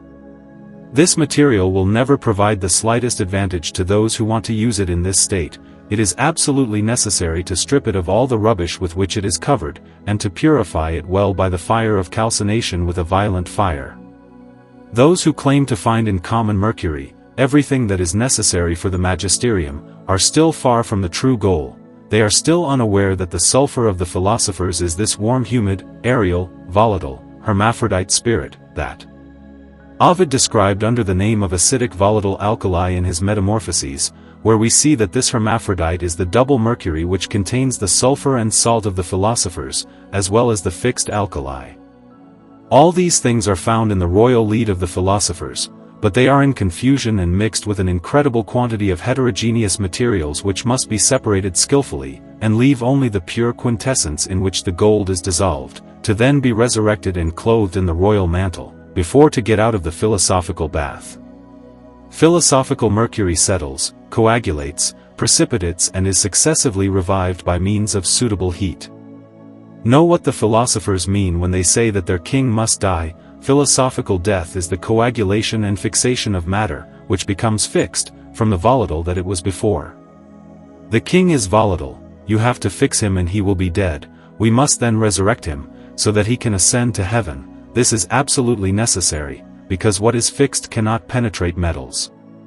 This is why it is necessary to restore life to the king when he has been put to death, that is to say, when it is fixed, it must be made volatile, and it will have a great penetrative virtue. The black color announces the death of the king, the white announces his resurrection.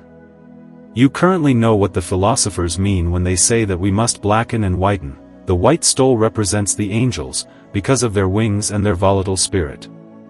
When the stone has reached the perfect red, it is so volatile that if it happened that the egg were to crack even a little, the bird of Hermes would take flight and leave with incredible rapidity, and without it is possible to notice it, but this only happens with the help of external heat. This is why we take care to wrap the projection powder in wax, to project it onto a molten metal. Only a mediocre fire is required to make the projection on quicksilver or lead, and as soon as the projection is made, lid of hot coals. The fire is thus made on top, to prevent the medicine from flying into the air, and to make it penetrate and transmute the mercury or lead that has been properly heated in the crucible. Do not always conclude definitively after inspection of the colors, to abandon the work, because you will only be able to judge the effects by the colors after having accomplished the magisterium.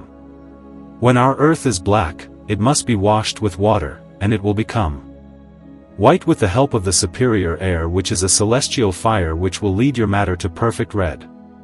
The color black is the symbol of death, as we have already said, but as soon as the king is resurrected, he is surrounded by a brilliant light, which is of such great purity that it is compared to that which continually surrounds the angels who are spirits of the nature of fire.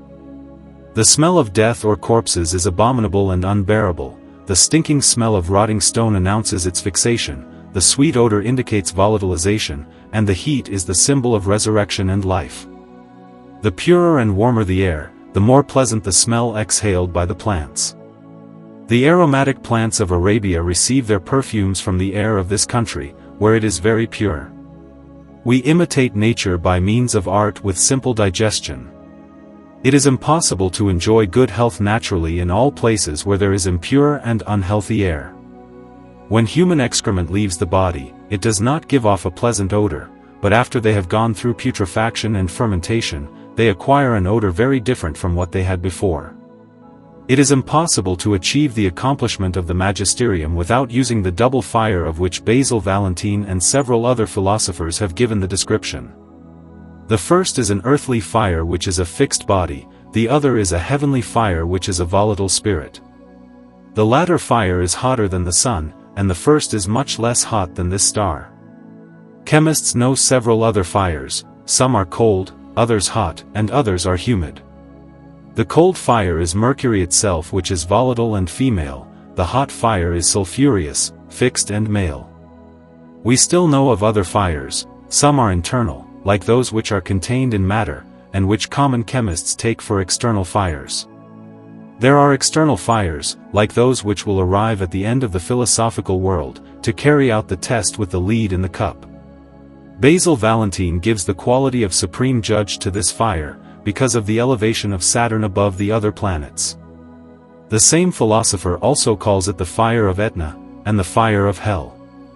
Philosopher's vinegar is a very precious liquor after it has been distilled and rectified by a skillful chemist. This vinegar is violent and beneficial all at the same time.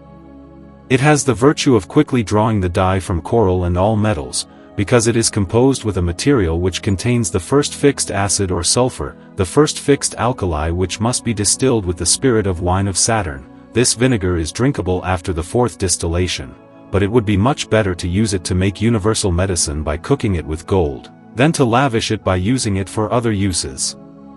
The philosophers use no other liquor than this distilled vinegar. This is what they call their alkahest, which dissolves all metals, removes the dye without altering it in any way, and as soon as we have the happiness of possessing this tincture, we already have a sovereign remedy to cure many different illnesses, without it being necessary to pass it through the philosophical wheel. I mean that with this vinegar or universal menstruum, we can, in one day, extract the tincture from calcined gold, and that we can make use of part of this tincture, while we are cooking the other part to make it universal medicine. We will succeed in making the distilled vinegar of the philosophers, as well as the stone, if we are enlightened enough to hear or understand the doctrine of Basil Valentine, the greatest of all modern philosophers. A large number of good chemists, moreover, after having superficially read part of the works of this great man, wanted to undertake the work of stone, and failed because they did not put order into their operations. Most of them operated with real matter, the real lead of the sages, and were no more advanced for that. After having lost their time, their money, and what is infinitely more precious, I mean their health, these kinds of chemists, who do not want to take the trouble to make instructive experiments, who would like finding the details of all the operations of the stone in a subject, after having failed, or having crippled themselves, end up saying that all philosophers are so many liars, deceivers, who have led them into the deplorable state in which they have reduced themselves through their fault. Basil Valentinus is the one who suffered the strongest attacks of insulting slander, while it is the one of all the European philosophers who deserves the greatest praise in all respects. No one has spoken of the stone before him, in such a clear and positive manner, although under the veil of enigma, on each page, we see that this holy man breathes only for God, and that he loves his neighbor very tenderly. He would like to give the stone to all those who fear the Lord. We can clearly see that he is not trying to deceive, since he complains that he is not allowed to speak other than in allegories. Indeed, all of Basil Valentine's works are allegorical and filled with ingenious fictions. His very name, and his status as a Benedictine religious, are so many fictions and allegories, because Basil, derived from basiluj, a Greek word which means king, clearly indicates the material which must be converted into the regula from which the philosopher's mercury is made. Valentine announces the force, the power of universal medicine which penetrates man, changes him, renews him, and makes him in some way spiritual, because of the spiritual essence of philosophical mercury. He calls himself a brother of the order of Saint Benedict, because he needed this title to carry out his allegorical design, and to make it known that the king or gold spreads the celestial blessing on his indigent brothers, the imperfect metals, to which he communicates a very pure ethereal essence. Basil Valentine personifies philosophical mercury, as well as all the metals, and he makes them speak. He wishes them all a celestial blessing, which is a gift of the Holy Spirit, or the mercury of the philosophers, the universal solvent of all metals, without corrosive, of which he speaks in his first and second key. He then makes Jupiter or tin speak with mercury, which has already passed through the sphere of Saturn or lead. Jupiter glories in being clothed in the robe of Mercury, forgetting that he once wore the dirty robe of Saturn. This indicates nothing other than philosophical progression, which is so rapid that in an instant matter changes totally in all its substance. This philosopher continues his prosopopoeia, Mercury continues his speech addressed to his brothers whom he has healed, and to the gold reincruded or reduced to first material, by means of the universal menstruation, which brings together the spirit. Mercury is considered as a world placed above the heavens, where the root and source of life is found, and it is what is called the first mobile, which Basil Valentine considers as a celestial world, which is the spirit or the elemental sulfur of salt. The inhabitants of this celestial world are the metals which have not yet been purified by philosophical mercury converted into universal medicine with re-encrusted gold. Basil Valentine, having thus personified all the metals, which he places in the celestial world, supposes them to have laws, a religion, a faith, of which the chemist must have perfect knowledge. He must know that the azoth or lead of the philosophers is the magnet which attracts the mercurial spirit by such an admirable sympathy, that they unite so closely that it is no longer possible to separate them one the other. Of all the metals, there is none which is not obliged to recognize Saturn or lead as its father. This is why he is the first who knew the faith of Mercury. Our philosopher assures that all metals must have this faith, that is to say, that they are all subject to Saturn. Gold is no more exempt from it than all imperfect metals, since it cannot be passed through the cup without the help of lead. All this means nothing other than the sufficient knowledge that the chemist must have to separate the good from the bad, the pure from the impure, and incombustible sulfur from combustible sulfur. The greatest light of chemistry is the wisdom that must shine in the darkness.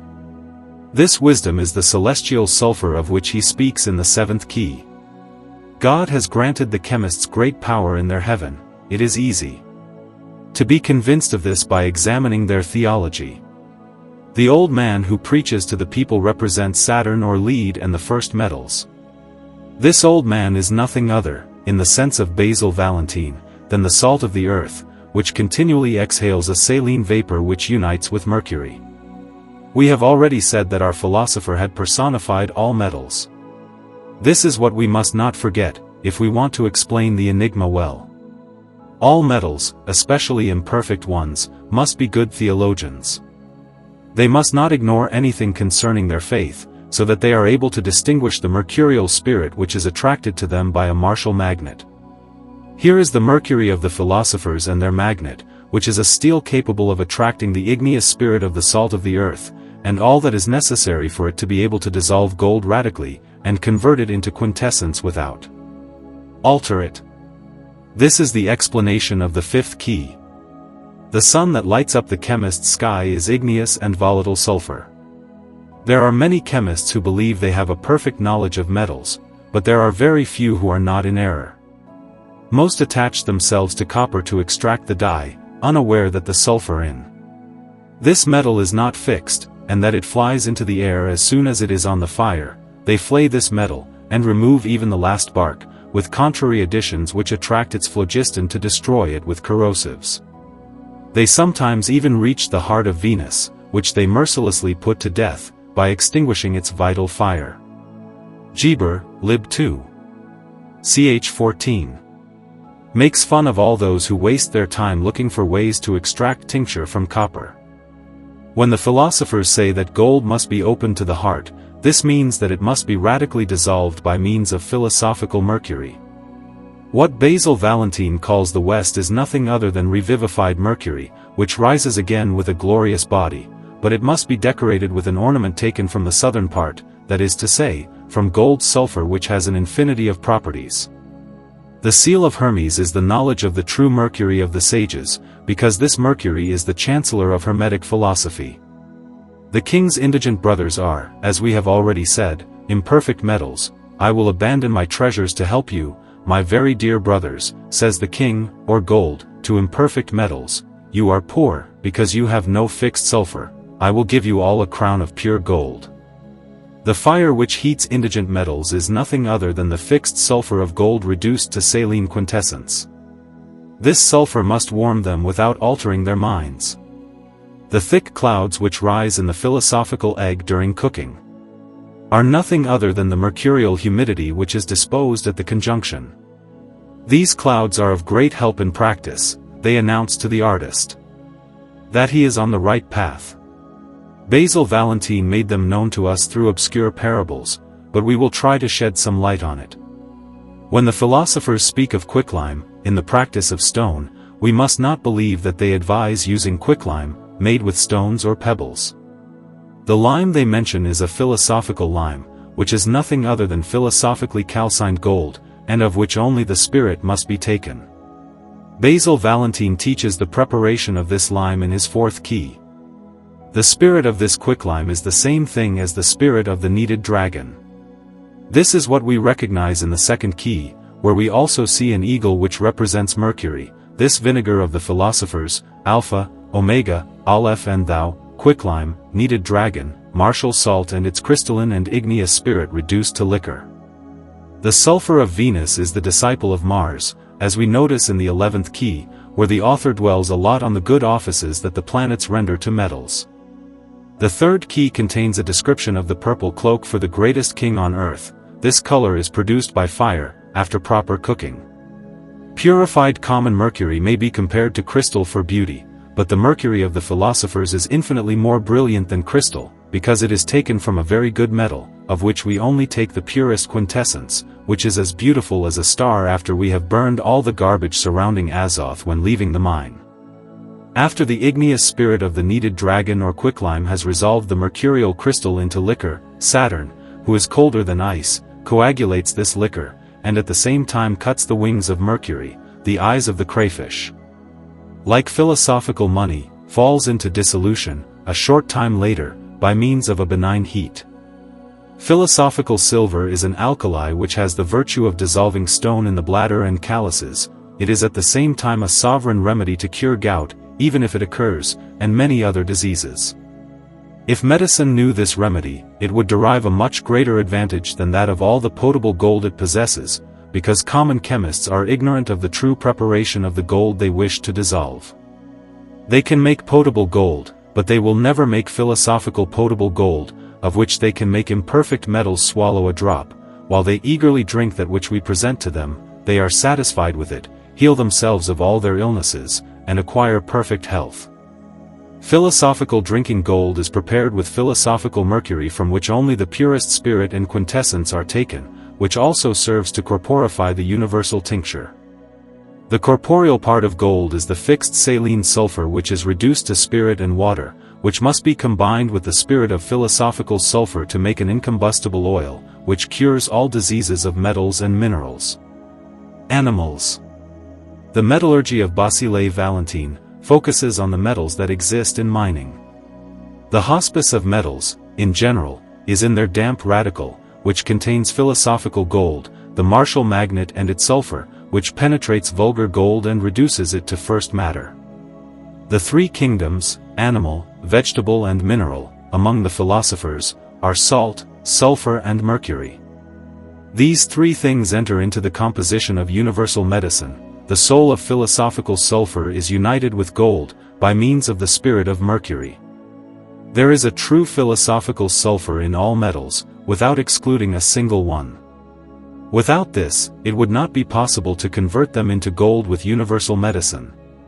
Basil Valentine gave a fairly ample description of all the metals in the first 6 keys. Although we have already spoken, at the beginning of this treatise, of the influence of the stars on all metals, we believe that what we will say about it, according to Basil Valentine, will not displease our readers. This knowledge is absolutely necessary for anyone who wants to undertake philosophical work. Hermes and all the other philosophers say that there is a perfect harmony between the things above and those below, and that anyone who does not have perfect knowledge of this union will never achieve the accomplishment of the magisterium. Mercury is not placed among the planets among the philosophers, although it is the principle of universal medicine because of the triple salt it contains. Its caduceus, with the 2 winged serpents, represent the fixed and volatile spirit it contains. Virgo Mercury marries with Virgo, and is incorporated with Gemini. In virginal milk, because everything that enters into philosophical work must be very pure. See Philoleths, Chapter 10, on this subject. He rightly mocks those who go looking for virgin mercury in the Gulf of Corinth, while they have it under their feet, and all they have to do is open the earth to take it.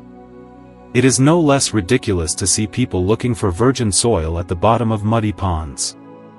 Let us therefore never lose sight of this truth, that philosophical mercury is formed in the bowels of the virgin earth, where it then coagulates by the smell of lead.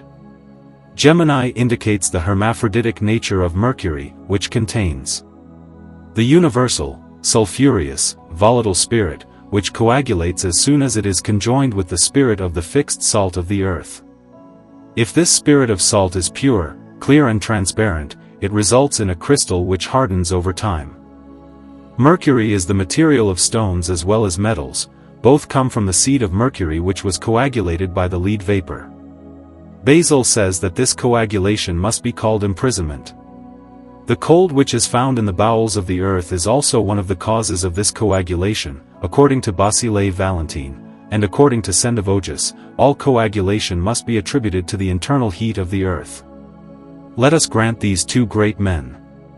All water coagulates by heat when the water contains no spirit, and when it has a spirit, it freezes by cold, for it is impossible to freeze water which is united with a spirit by heat, and he who could carry out this operation would be 1,000 times more skillful than he who converts imperfect metals into pure gold. For the same reason, he who could freeze the mercury of the lead of the philosophers with the igneous sulfur of Mars regulates it, in fusion, by means of niter and tartar. He, I say, who would make this discovery, would have done everything necessary to be the possessor of universal medicine, the success of which depends on an unnatural conjunction. This is why there are a large number of good alchemists, moreover, who have worked on the true matter of stone, for 30 years, without success, for not having been able to succeed in making this secret conjunction, of which the philosophers cannot never gave the slightest idea. Consult Hermes, Philolethes and Flammel, and you will see what they attribute to the land of Saturn.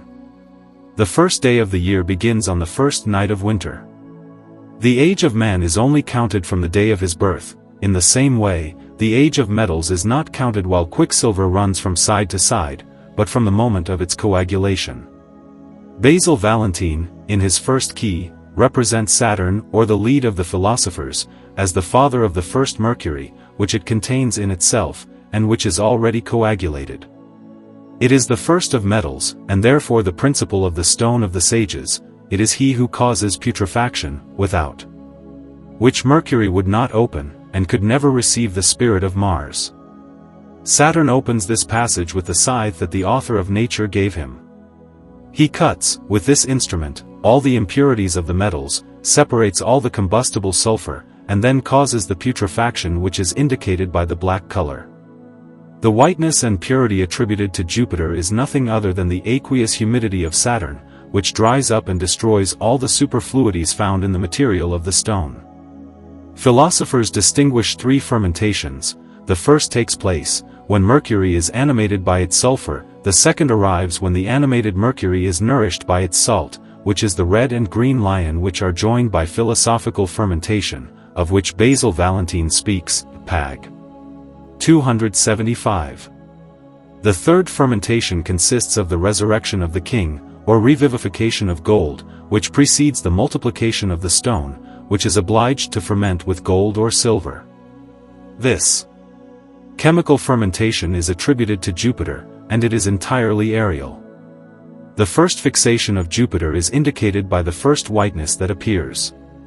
We have already demonstrated above that Mars or iron salt is an auxiliary magnet which attracts celestial influences. Mars must be considered as a fiery mirror, or as a brilliant ruby. His halberd and his sword represent the igneous and volatile spirits, which are the symbols of penetration. This is what the ancients represented by the sword of Cadmus, son of Agenor, king of Phoenicia, and by the sword of Achilles. Jupiter, the lion of the east, and the bird of the south, must enter our salt sea and drown there. Basile Valentine, page 34, says that we must look for the sulfur of the philosophers in a sulfur, but that it is not possible to find it, unless the body of this sulfur, which is vulgar, is absorbed by the petrified dragon, which is the spirit of philosophical niter salt and ammonia salt. These two philosophical salts must be calcined in a lamp furnace or in a glass furnace, where they acquire a magnetic virtue, analogous to the astral influences with which they must be impregnated to enter the composition of the stone. Basile Valentine did not write a word by chance. Everything is reflected in his works. The slightest expression contains sublime things beneath the enigma. His fiery mirror is a means he presents to discover what is contained in his fifth key. The celestial mirror is the image of sulfur which develops its spirit by means of a heat analogous to that which is produced by the reflection of a fiery mirror, which returns everything it receives, as by a reciprocal friendship. The sword of Mars is also, in turn, a fiery mirror which reflects the celestial and igneous sulfur, by the force of its fixed salt. Mars wins a complete victory over the igneous mercurial spirit, from which he separates all the impure sulfur, which would become rebellious when the sulfur of the first double Mercury begins to ferment. Impure sulfur provokes Mars into battle, but he is soon put in prison and delivered to Vulcan, who kills him with the sword of Mars. Incombustible, which are absolutely necessary for the composition of the magisterium. The strength of Mars is so great that he gains a complete victory over double Mercury, through the effectiveness of his spirits or his quintessence, which has the virtue of considerably increasing the strength of the one who takes the weight of it. A grain in wine spirit or good brandy. This martial quintessence quickly produces its effects. It does not limit itself to giving strength, it gives the feelings and courage of a lion. March dominates in the spring season, which is the season of flowers, but we must not pay attention to the flowers of plants. Philosophers advise us to take care of the chemical flowers that emerge from the ashes of Saturnian matter after calcination. These chemical flowers are the true saffron of metals. Most chemists burn this saffron by making a fire that is too violent. Basil Valentine wrote 2 chapters on the soul and the tincture of Mars and Venus, but all those who wanted to operate from reading and deep meditation on these 2 chapters have failed, because they are made for philosophers, and not for vulgar chemists who will never understand anything. Philosophers attribute the fixation of matter to the brilliant spirit of Mars, for white only, although this spirit is igneous, red and double. The 4th key teaches the true method of calcining silver, which must be dissolved in philosophical mercury. The moon precedes Venus in its entrance. The author says that gold and silver are the children of Mars and Venus. This is what we read in his book on the admirable birth of the 7 planets, page 247, or he says, that it is necessary to conjoin Mars with Venus, or iron with copper, to compose a vitriol from which we extract a white spirit, and that from this same white spirit, after suitable cooking, we remove a red spirit which is a true philosophical golden sulfur. Such examples can provide great insight, but you have to know how to take advantage of them. We should also not ignore that the 5th key is entirely devoted to Venus. Basil Valentine had good reasons for placing the preparation of silver after that of Mercury, father of all metals. It is essential to know that the author includes 2 Venuses in the composition of the stone. The first Venus is mineral, the second is metallic and philosophical, which is nothing other than the quintessence or sulfur of red copper, but one must be very skillful to extract this quintessence without altering it. Philosopher, when he says that the martial salt and the salt of Saturn conjunct with Mercury and the moon, elevate Venus to the supreme degree of splendor. This mixture or conjunction is done spiritually and with the greatest harmony. Silver is raised, in its turn, to the supreme degree of purity. It is so dazzling that we no longer recognize it for what it was before. Fire, which is considered a great secret, is contained in the salt of Mars, which Cadmus calls inextinguishable flame. Harmony comes from the spirit of Venus, which is burned by the fire of Mars. Both are enveloped in the iron net by Vulcan, who binds them so well that it is not possible for them to get rid of them, and Mars converts Venus into a dazzling sun, as seen in Ovid's Metamorphoses. Anyone who understands this well will be able to easily acquire the other knowledge necessary for the magisterium. The philosophers indicate 2 fixations of Venus for making a red dye, and they all agree that copper contains a more abundant dye than even gold. Money is the first to appear on philosophical earth, after the resurrection of the body. Philosophers call it their white queen, their moon, its horns are white, and those of the sun are red. It is the philosophical girl newly born and engendered with gold and the spirit of Mars, prepared with vitriol, who must be reduced to a body. Basil Valentine teaches a safe method for making this reduction.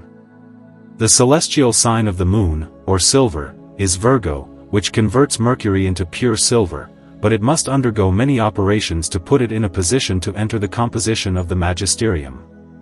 It must be given perfect whiteness by calcination, but this color is only external. Silver, whether calcined or not, is always blue internally. This comes from the conjunction of luminous water with cold earth.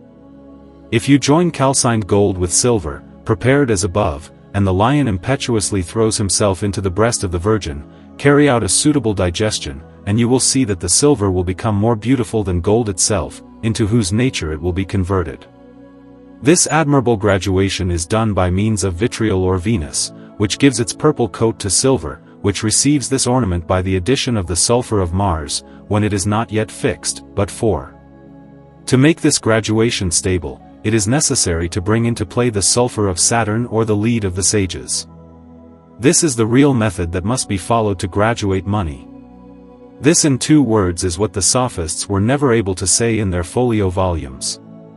We can see, from what we have just said, that silver only becomes truly white by the calcination of its earth, which must be reduced to ash, so that we can have the means of extracting the fixed salt from it. The tartar of the philosophers is only found in ashes. With ashes and sand we make glass, and the hardest stones are converted into quicklime by burning them. All these things, well understood, are enough to demonstrate the necessity and manner of calcining the lead of the sages before including it in the composition of the stone. After having calcined it, it must be vitrified to raise it to the supreme degree of purity, then it will be easy to convert it into oil, which has the virtue of curing all the diseases that can attack man. At the same time it has the power to raise all imperfect metals to the level of gold and silver. Gold is placed among imperfect metals, to make them participants in its light, in the same way as the sun among the planets. Basil Valentinus says that gold is a king surrounded by glory, and that he must marry the queen, who is the moon or silver. After a certain time, this queen will give birth to a royal prince, infinitely more brilliant than his father and mother. Philosophers assign to the sun in the zodiac, the fiery crayfish, and the lion of fire or dazzling gold color. These are the two signs dedicated to the sun in the zodiac. The king, having the golden crown on his head, rises into the sky and fills all the space around him with light. He triumphs over all his enemies, and tramples underfoot the monster with 3 heads, which resemble those of a dog, a wolf and a lion. These heads adhere to a single body, the tail of which resembles a snake. The dog's head represents Mercury, that of the wolf denotes sulfur, and the lion's head indicates the strength of the salty spirit. The head is the seat of the mind, and we could not assign it a more suitable one. See the first key of Basil Valentine, and his 3rd chapter of the occult generation of the planets, where he says that Jupiter is an igneous and sulphureous spirit. He explains his 2nd key by speaking of Latona, who having slept with Jupiter, became pregnant and gave birth to 2 children, who were Apollo and Diana, but she was greatly tormented throughout her pregnancy by the goddess Juno, who was so jealous of Jupiter, having slept with Latona, that she sent the serpent Python to devour her. To fully understand the meaning of the author, you must know that this island was flooded, and that it was dried up by order of Jupiter. Considering the fatigues of Latona, and the island dried up by order of Jupiter, it is easy to see that all this signifies the thirst endured by the fetus of the stone of the sages, which, like the island of Ortygia, has need the sun's rays to dry out the humidity with which it is covered. This is why it is necessary to educate oneself, and to learn thoroughly Hungarian philosophy, and what the hunger that the king endures means, and the intention of the author when he speaks of the lead of the philosophers, of the vitriol from Hungary, and rock alum, which he recommends to use preferentially to any other mineral. We should also not ignore why the monster has 3 heads of different animals.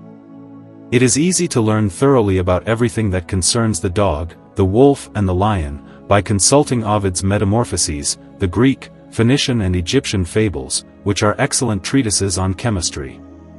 God has allowed no one to know the properties of antimony, spoken of in the triumphal chariot. This is why the vulgar ignoramus, who does not want to take the trouble to reflect on the effects that a cause can produce, has very often prepared this mineral rather for the destruction of the human race than for its conservation, because he is ignorant of the real way of preparing it to obtain from it a salutary medicine and an incombustible elixir. If we wanted to take the trouble to carefully examine all the phenomena that Hungarian antimony presents, when we reduce it to regula, as we said above, we would see that it is the true philosophical mirror in which we can find the explanation of all the fables of the ancients. If you are a little clever, you will see the star appear on the regula from the first preparation, but if you make a fire too violent, you will burn all the spirits, and dry up the mercurial humidity. If you do not see the star, reduce the regula to powder, and melt it with the same amount of niter and tartar. Repeat this operation until you see the star appear. Handle the material until the slag is red, but take care to protect yourself from the smoke, because it is venomous and causes etiosis. Your regula will be prepared much more quickly and more perfectly if you use gravelly ashes, instead of niter and tartar.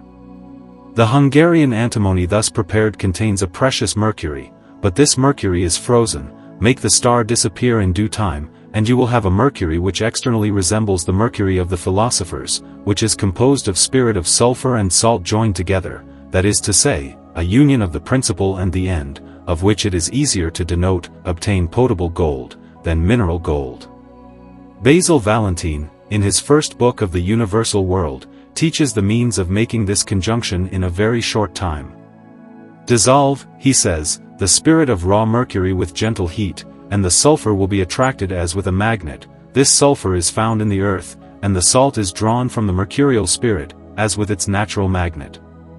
The regula contains a fixed acid and a volatile acid. They are enclosed in matter and developed by external fire and by the continual movement which brings together all beings in the same body to make them mature there.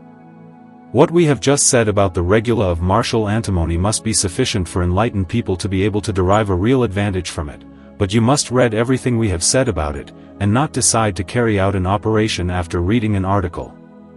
So put together everything we have said about the regula of martial antimony in the course of this little treatise, and you will be able to compose a sovereign remedy to cure diseases of the human body, and to purify imperfect metals.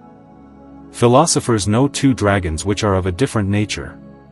One has wings and flies to the summit of the highest mountains, the other has no wings and crawls on earth, in caves, and in mining. The winged dragon is Mercury, and the one who has no wings is philosophical sulfur. This is the Hercules that the interpreters have called the salt of the philosophers, which destroys all the impurities that it encounters in imperfect metals. All metals and minerals contain an acid which prevents them from releasing the impurities with which they are surrounded in mining. This is why it is necessary to use alkalis to bring natural heat to bodies which have no other illnesses than those caused by too much cold. It is for this same reason that iron is added to antimony in the making of the regula, which also contains niter and tartar which are detonated together. Niter is converted into sulfur, and tartar into alkali which absorbs the acid. Iron prevents mercury from flying away and at the same time delivers sulfur antimonial of its acid, and causes the mercury to precipitate to the bottom of the vase, where, as some chemists claim, it attracts the saline arsenical sulfur which is of the same species as the antimonial sulfur. This is what made Basil Valentine say that one poison drives out another. Several philosophers, including Flammel, claim that the appearance of the star is caused by the addition of a large quantity of different salts. They base their reasoning on the fact that the union of a salt with a sulfur presents a strict form, but I think that this comes from the influx of mercurial water or internal volatile alkaline salt combined with the pure and shiny earth which causes freezing, and I believe that it is to this freezing that we must attribute the appearance of the star, preferentially to anything else. At least this is what it seems that Basil Valentine wanted to indicate in his seventh key. The circulation of the sulfur of the philosophers takes place internally in their matter. This is why it exudes a sweet odor after calcination. Chemists must strip philosophical mercury of its impure, corrosive sulfur, whose malignancy and the bad odor that it continually exhales, absorbs the sweet odor which would be felt without this obstacle, and it is impossible to provide philosophical mercury with a penetrative virtue without this preparation. I cannot refrain from adding here a few operations on the star Regulus. I will present my observations in such a way that they can be seen as in a mirror, and I think that an intelligent man, and whom God will favor, will be able to easily discover the truth which is contained in the doctrine which I present. It is necessary to know first of all, that the lead of the sages is infested and soiled with an impure sulfur, from which it must be delivered by calcination in the reverberator furnace, or in a glassmaker's furnace, where it must be burned and reduced in ashes. If you can make our king die by fire, you will see him rise with a glorious body, then he will be as pure as the celestial spirits. The doves that you will see appear after putrefaction, are generated by the volatile spirit, acid and alkali. They carry ambrosia to Jupiter, and keep watch continually to examine everything that happens in the king's palace. The philosopher's sieve is presented in the making of the regula, the slag floats, and the mercury precipitates to the bottom of the crucible, provided that one takes care to strike a few blows on the sides of the vase with a stick. The philosophical work comes to an end around the 10th month, for then, our king begins to open his eyes and breathe.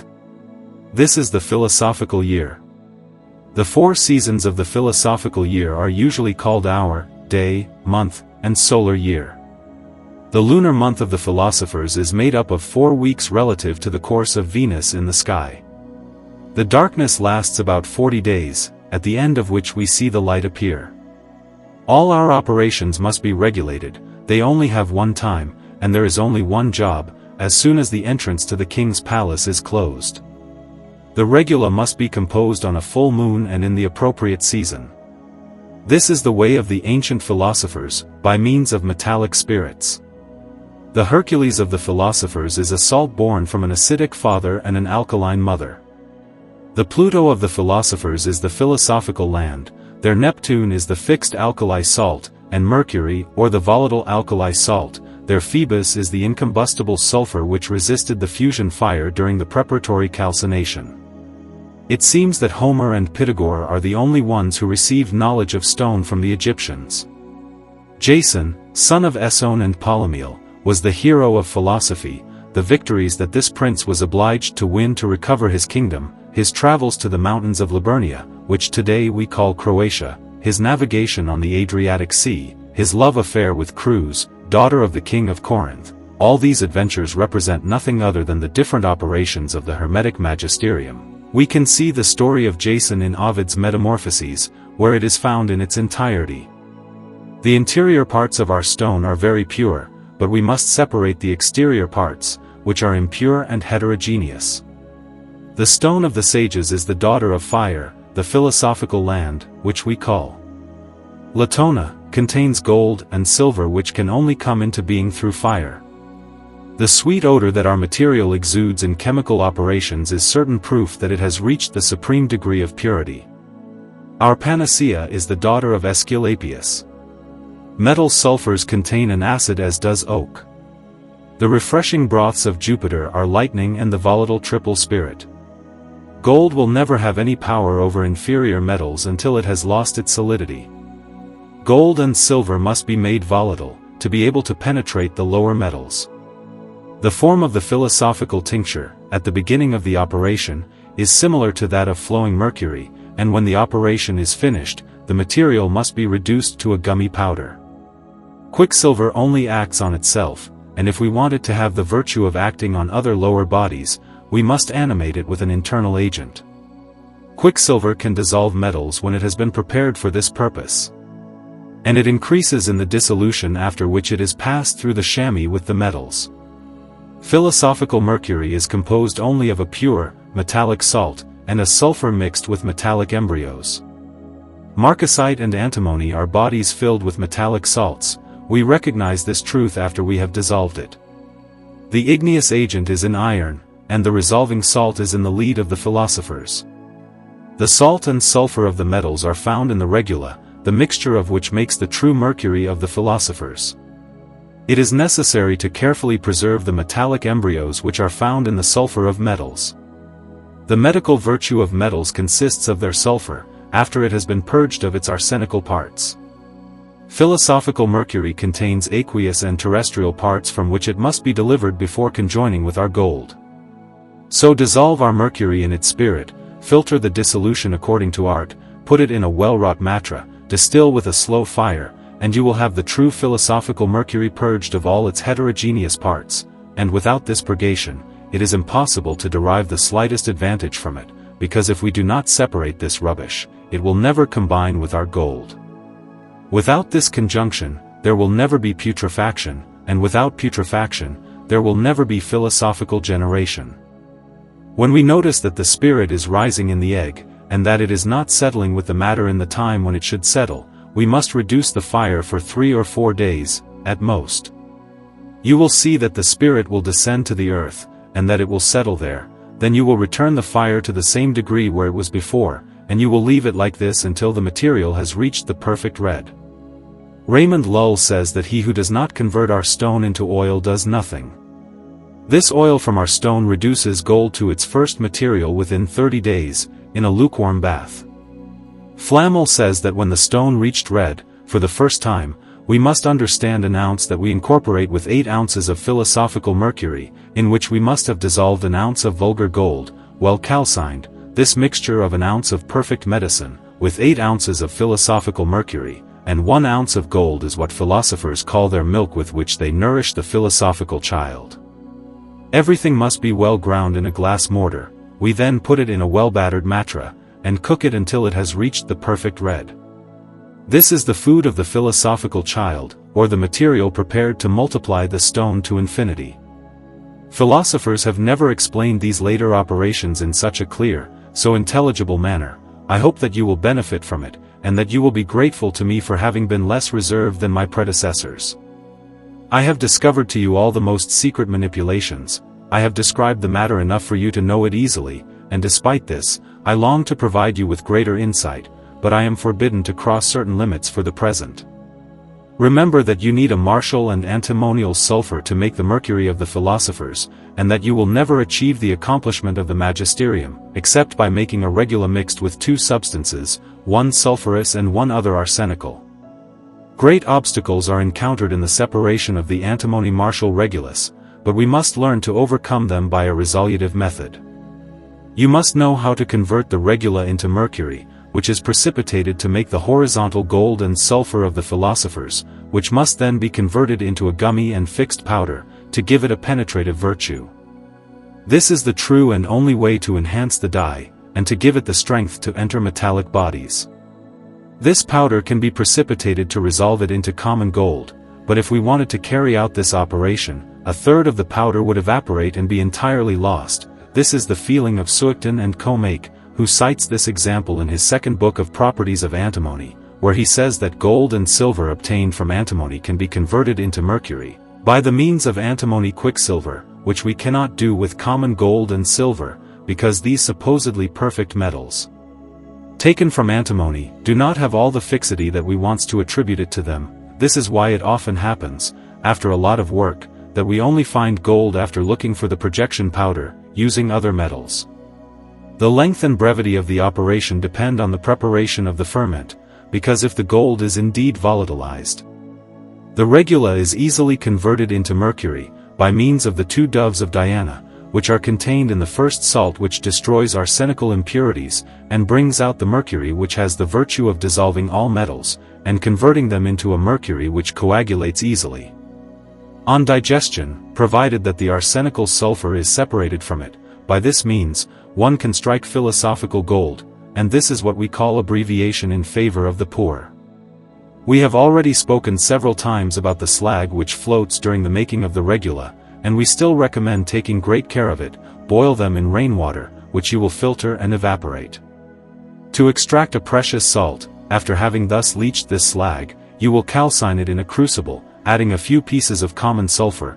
They will become red like cinnabar. You will obtain from them a much more precious salt than the first, by boiling them with distilled vinegar, which you will filter and evaporate. Mix these two salts and incorporate them with sulfur of gold. Cook everything in a crucible, and you will see something that will pleasantly surprise you. The regula of martial antimony contains an oil which dissolves precious stones, such as emeralds, hematites, and others similar, from which a tincture is obtained which has admirable properties, and it is claimed that this oil is the true universal solvent which dissolves all bodies without boiling. Buer gave an ample description of the properties of this solvent, the recipe of which is found in the works of several good philosophers, who did not say everything they knew on this subject, because their recipe is far from complete. Our regula is composed of 2 metals and 2 minerals, which are the only subjects of the magisterium. Basil Valentinus used the obscure expressions of Sendivogius to indicate these matters, but it is easy to see that it does not leave the metallic kingdom. At the same time it indicates to the children of art a philosophical salt, which is the most suitable for the fermentation of metals, the most conformable to their nature, and which can tame them, dissolve them without altering them. This same salt at the same time gives metals a penetrative virtue, and strengthens their metallic tincture, but all these operations are philosophical, and to make them, we must not use anything that is not of the same nature, because all those who introduce materials of a contrary nature will never succeed in making a multiplication fruitful.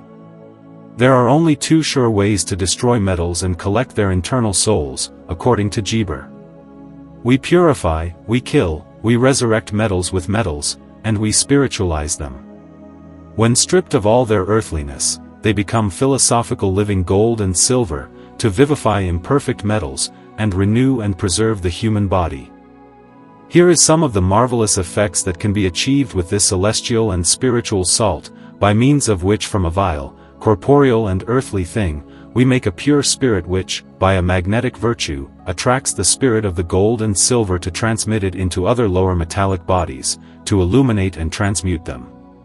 A metallic body transmutes and illuminates its fellow man, or that which participates in its nature. The transmutation is done into gold or silver, depending on the specification of the stone, for white or for red. Van Helmont assures that the steel contains the true mercurial humidity, and free from the corrosive, by means of which, on an open fire, and in an open crucible, the sulfurs of gold and silver can be fixed, by separating them from their bodies to convert them into volatile mercury, from which a dry philosophical tincture is made, to transmute all imperfect metals into gold and silver.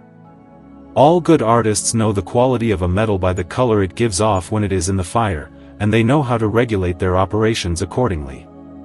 Everything is generated in the bowels of the earth and elsewhere, by means of suitable heat. Metals, minerals, precious stones, come from a germ which is developed by means of proportionate heat, and they reach the degree of perfect maturity by the same cause. The earth also metamorphoses in the same way, and is converted into limpid water, and this water becomes earth again, which, being cooked by a stronger fire, is converted into more or less pure metallic sulfur, according to its nature. The egg which hatches, and from which a chicken emerges by the heat of the brooding hen, presents us with an example which we must apply in suitable circumstances. Fire is the basis and foundation of art. Make a porous, digestive and continuous fire, but be careful not to make it violent. It must be subtle, surrounding all matter. It must be enclosed, clear, airy, penetrating, and unique, so that it can heat without burning or altering. Examine carefully what I have just said. All the fire of the magisterium is unanimous. Hermetic, you must currently know the sacred lead of the philosophers. This material, which contains the germs of gold and silver, is the double azoth or the universal magnesia which receives its nourishment from heaven and earth. This is why the philosophers say that it contains the Spirit of God, which must be resolved into saline liquor, to give it the virtue of acting powerfully on all beings. Everything that is necessary for the magisterium is contained in this material, which appears in the form of a stone, and which is however not a stone. It rather has the form of a metallic body which contains a spiritual and celestial substance, which has incomprehensible virtues. Perfect health, long life and the inexhaustible treasures enjoyed by those who possess the stone, are nothing compared to the other graces and favors that God grants with this precious gift, which is the height of His mercy and infinite goodness. This is what made Flamel say that he could not remember the happy moment when the Lord had filled him with so many graces and blessings, without throwing himself on his knees to thank Him, praise Him and bless Him. I have accompanied you during the course of the different seasons of the philosophical year, and we have now arrived towards the end of autumn, that is to say, at the end of the first operation of the triangular stone, which is in a virile age and close to maturity. At this time, she is close to her fixation on perfect red. She no longer needs anything other than the rays of the sun to be enlightened, enriched, and to acquire robust health, while awaiting from heaven the virtue which is necessary to make you happy. End of the second volume.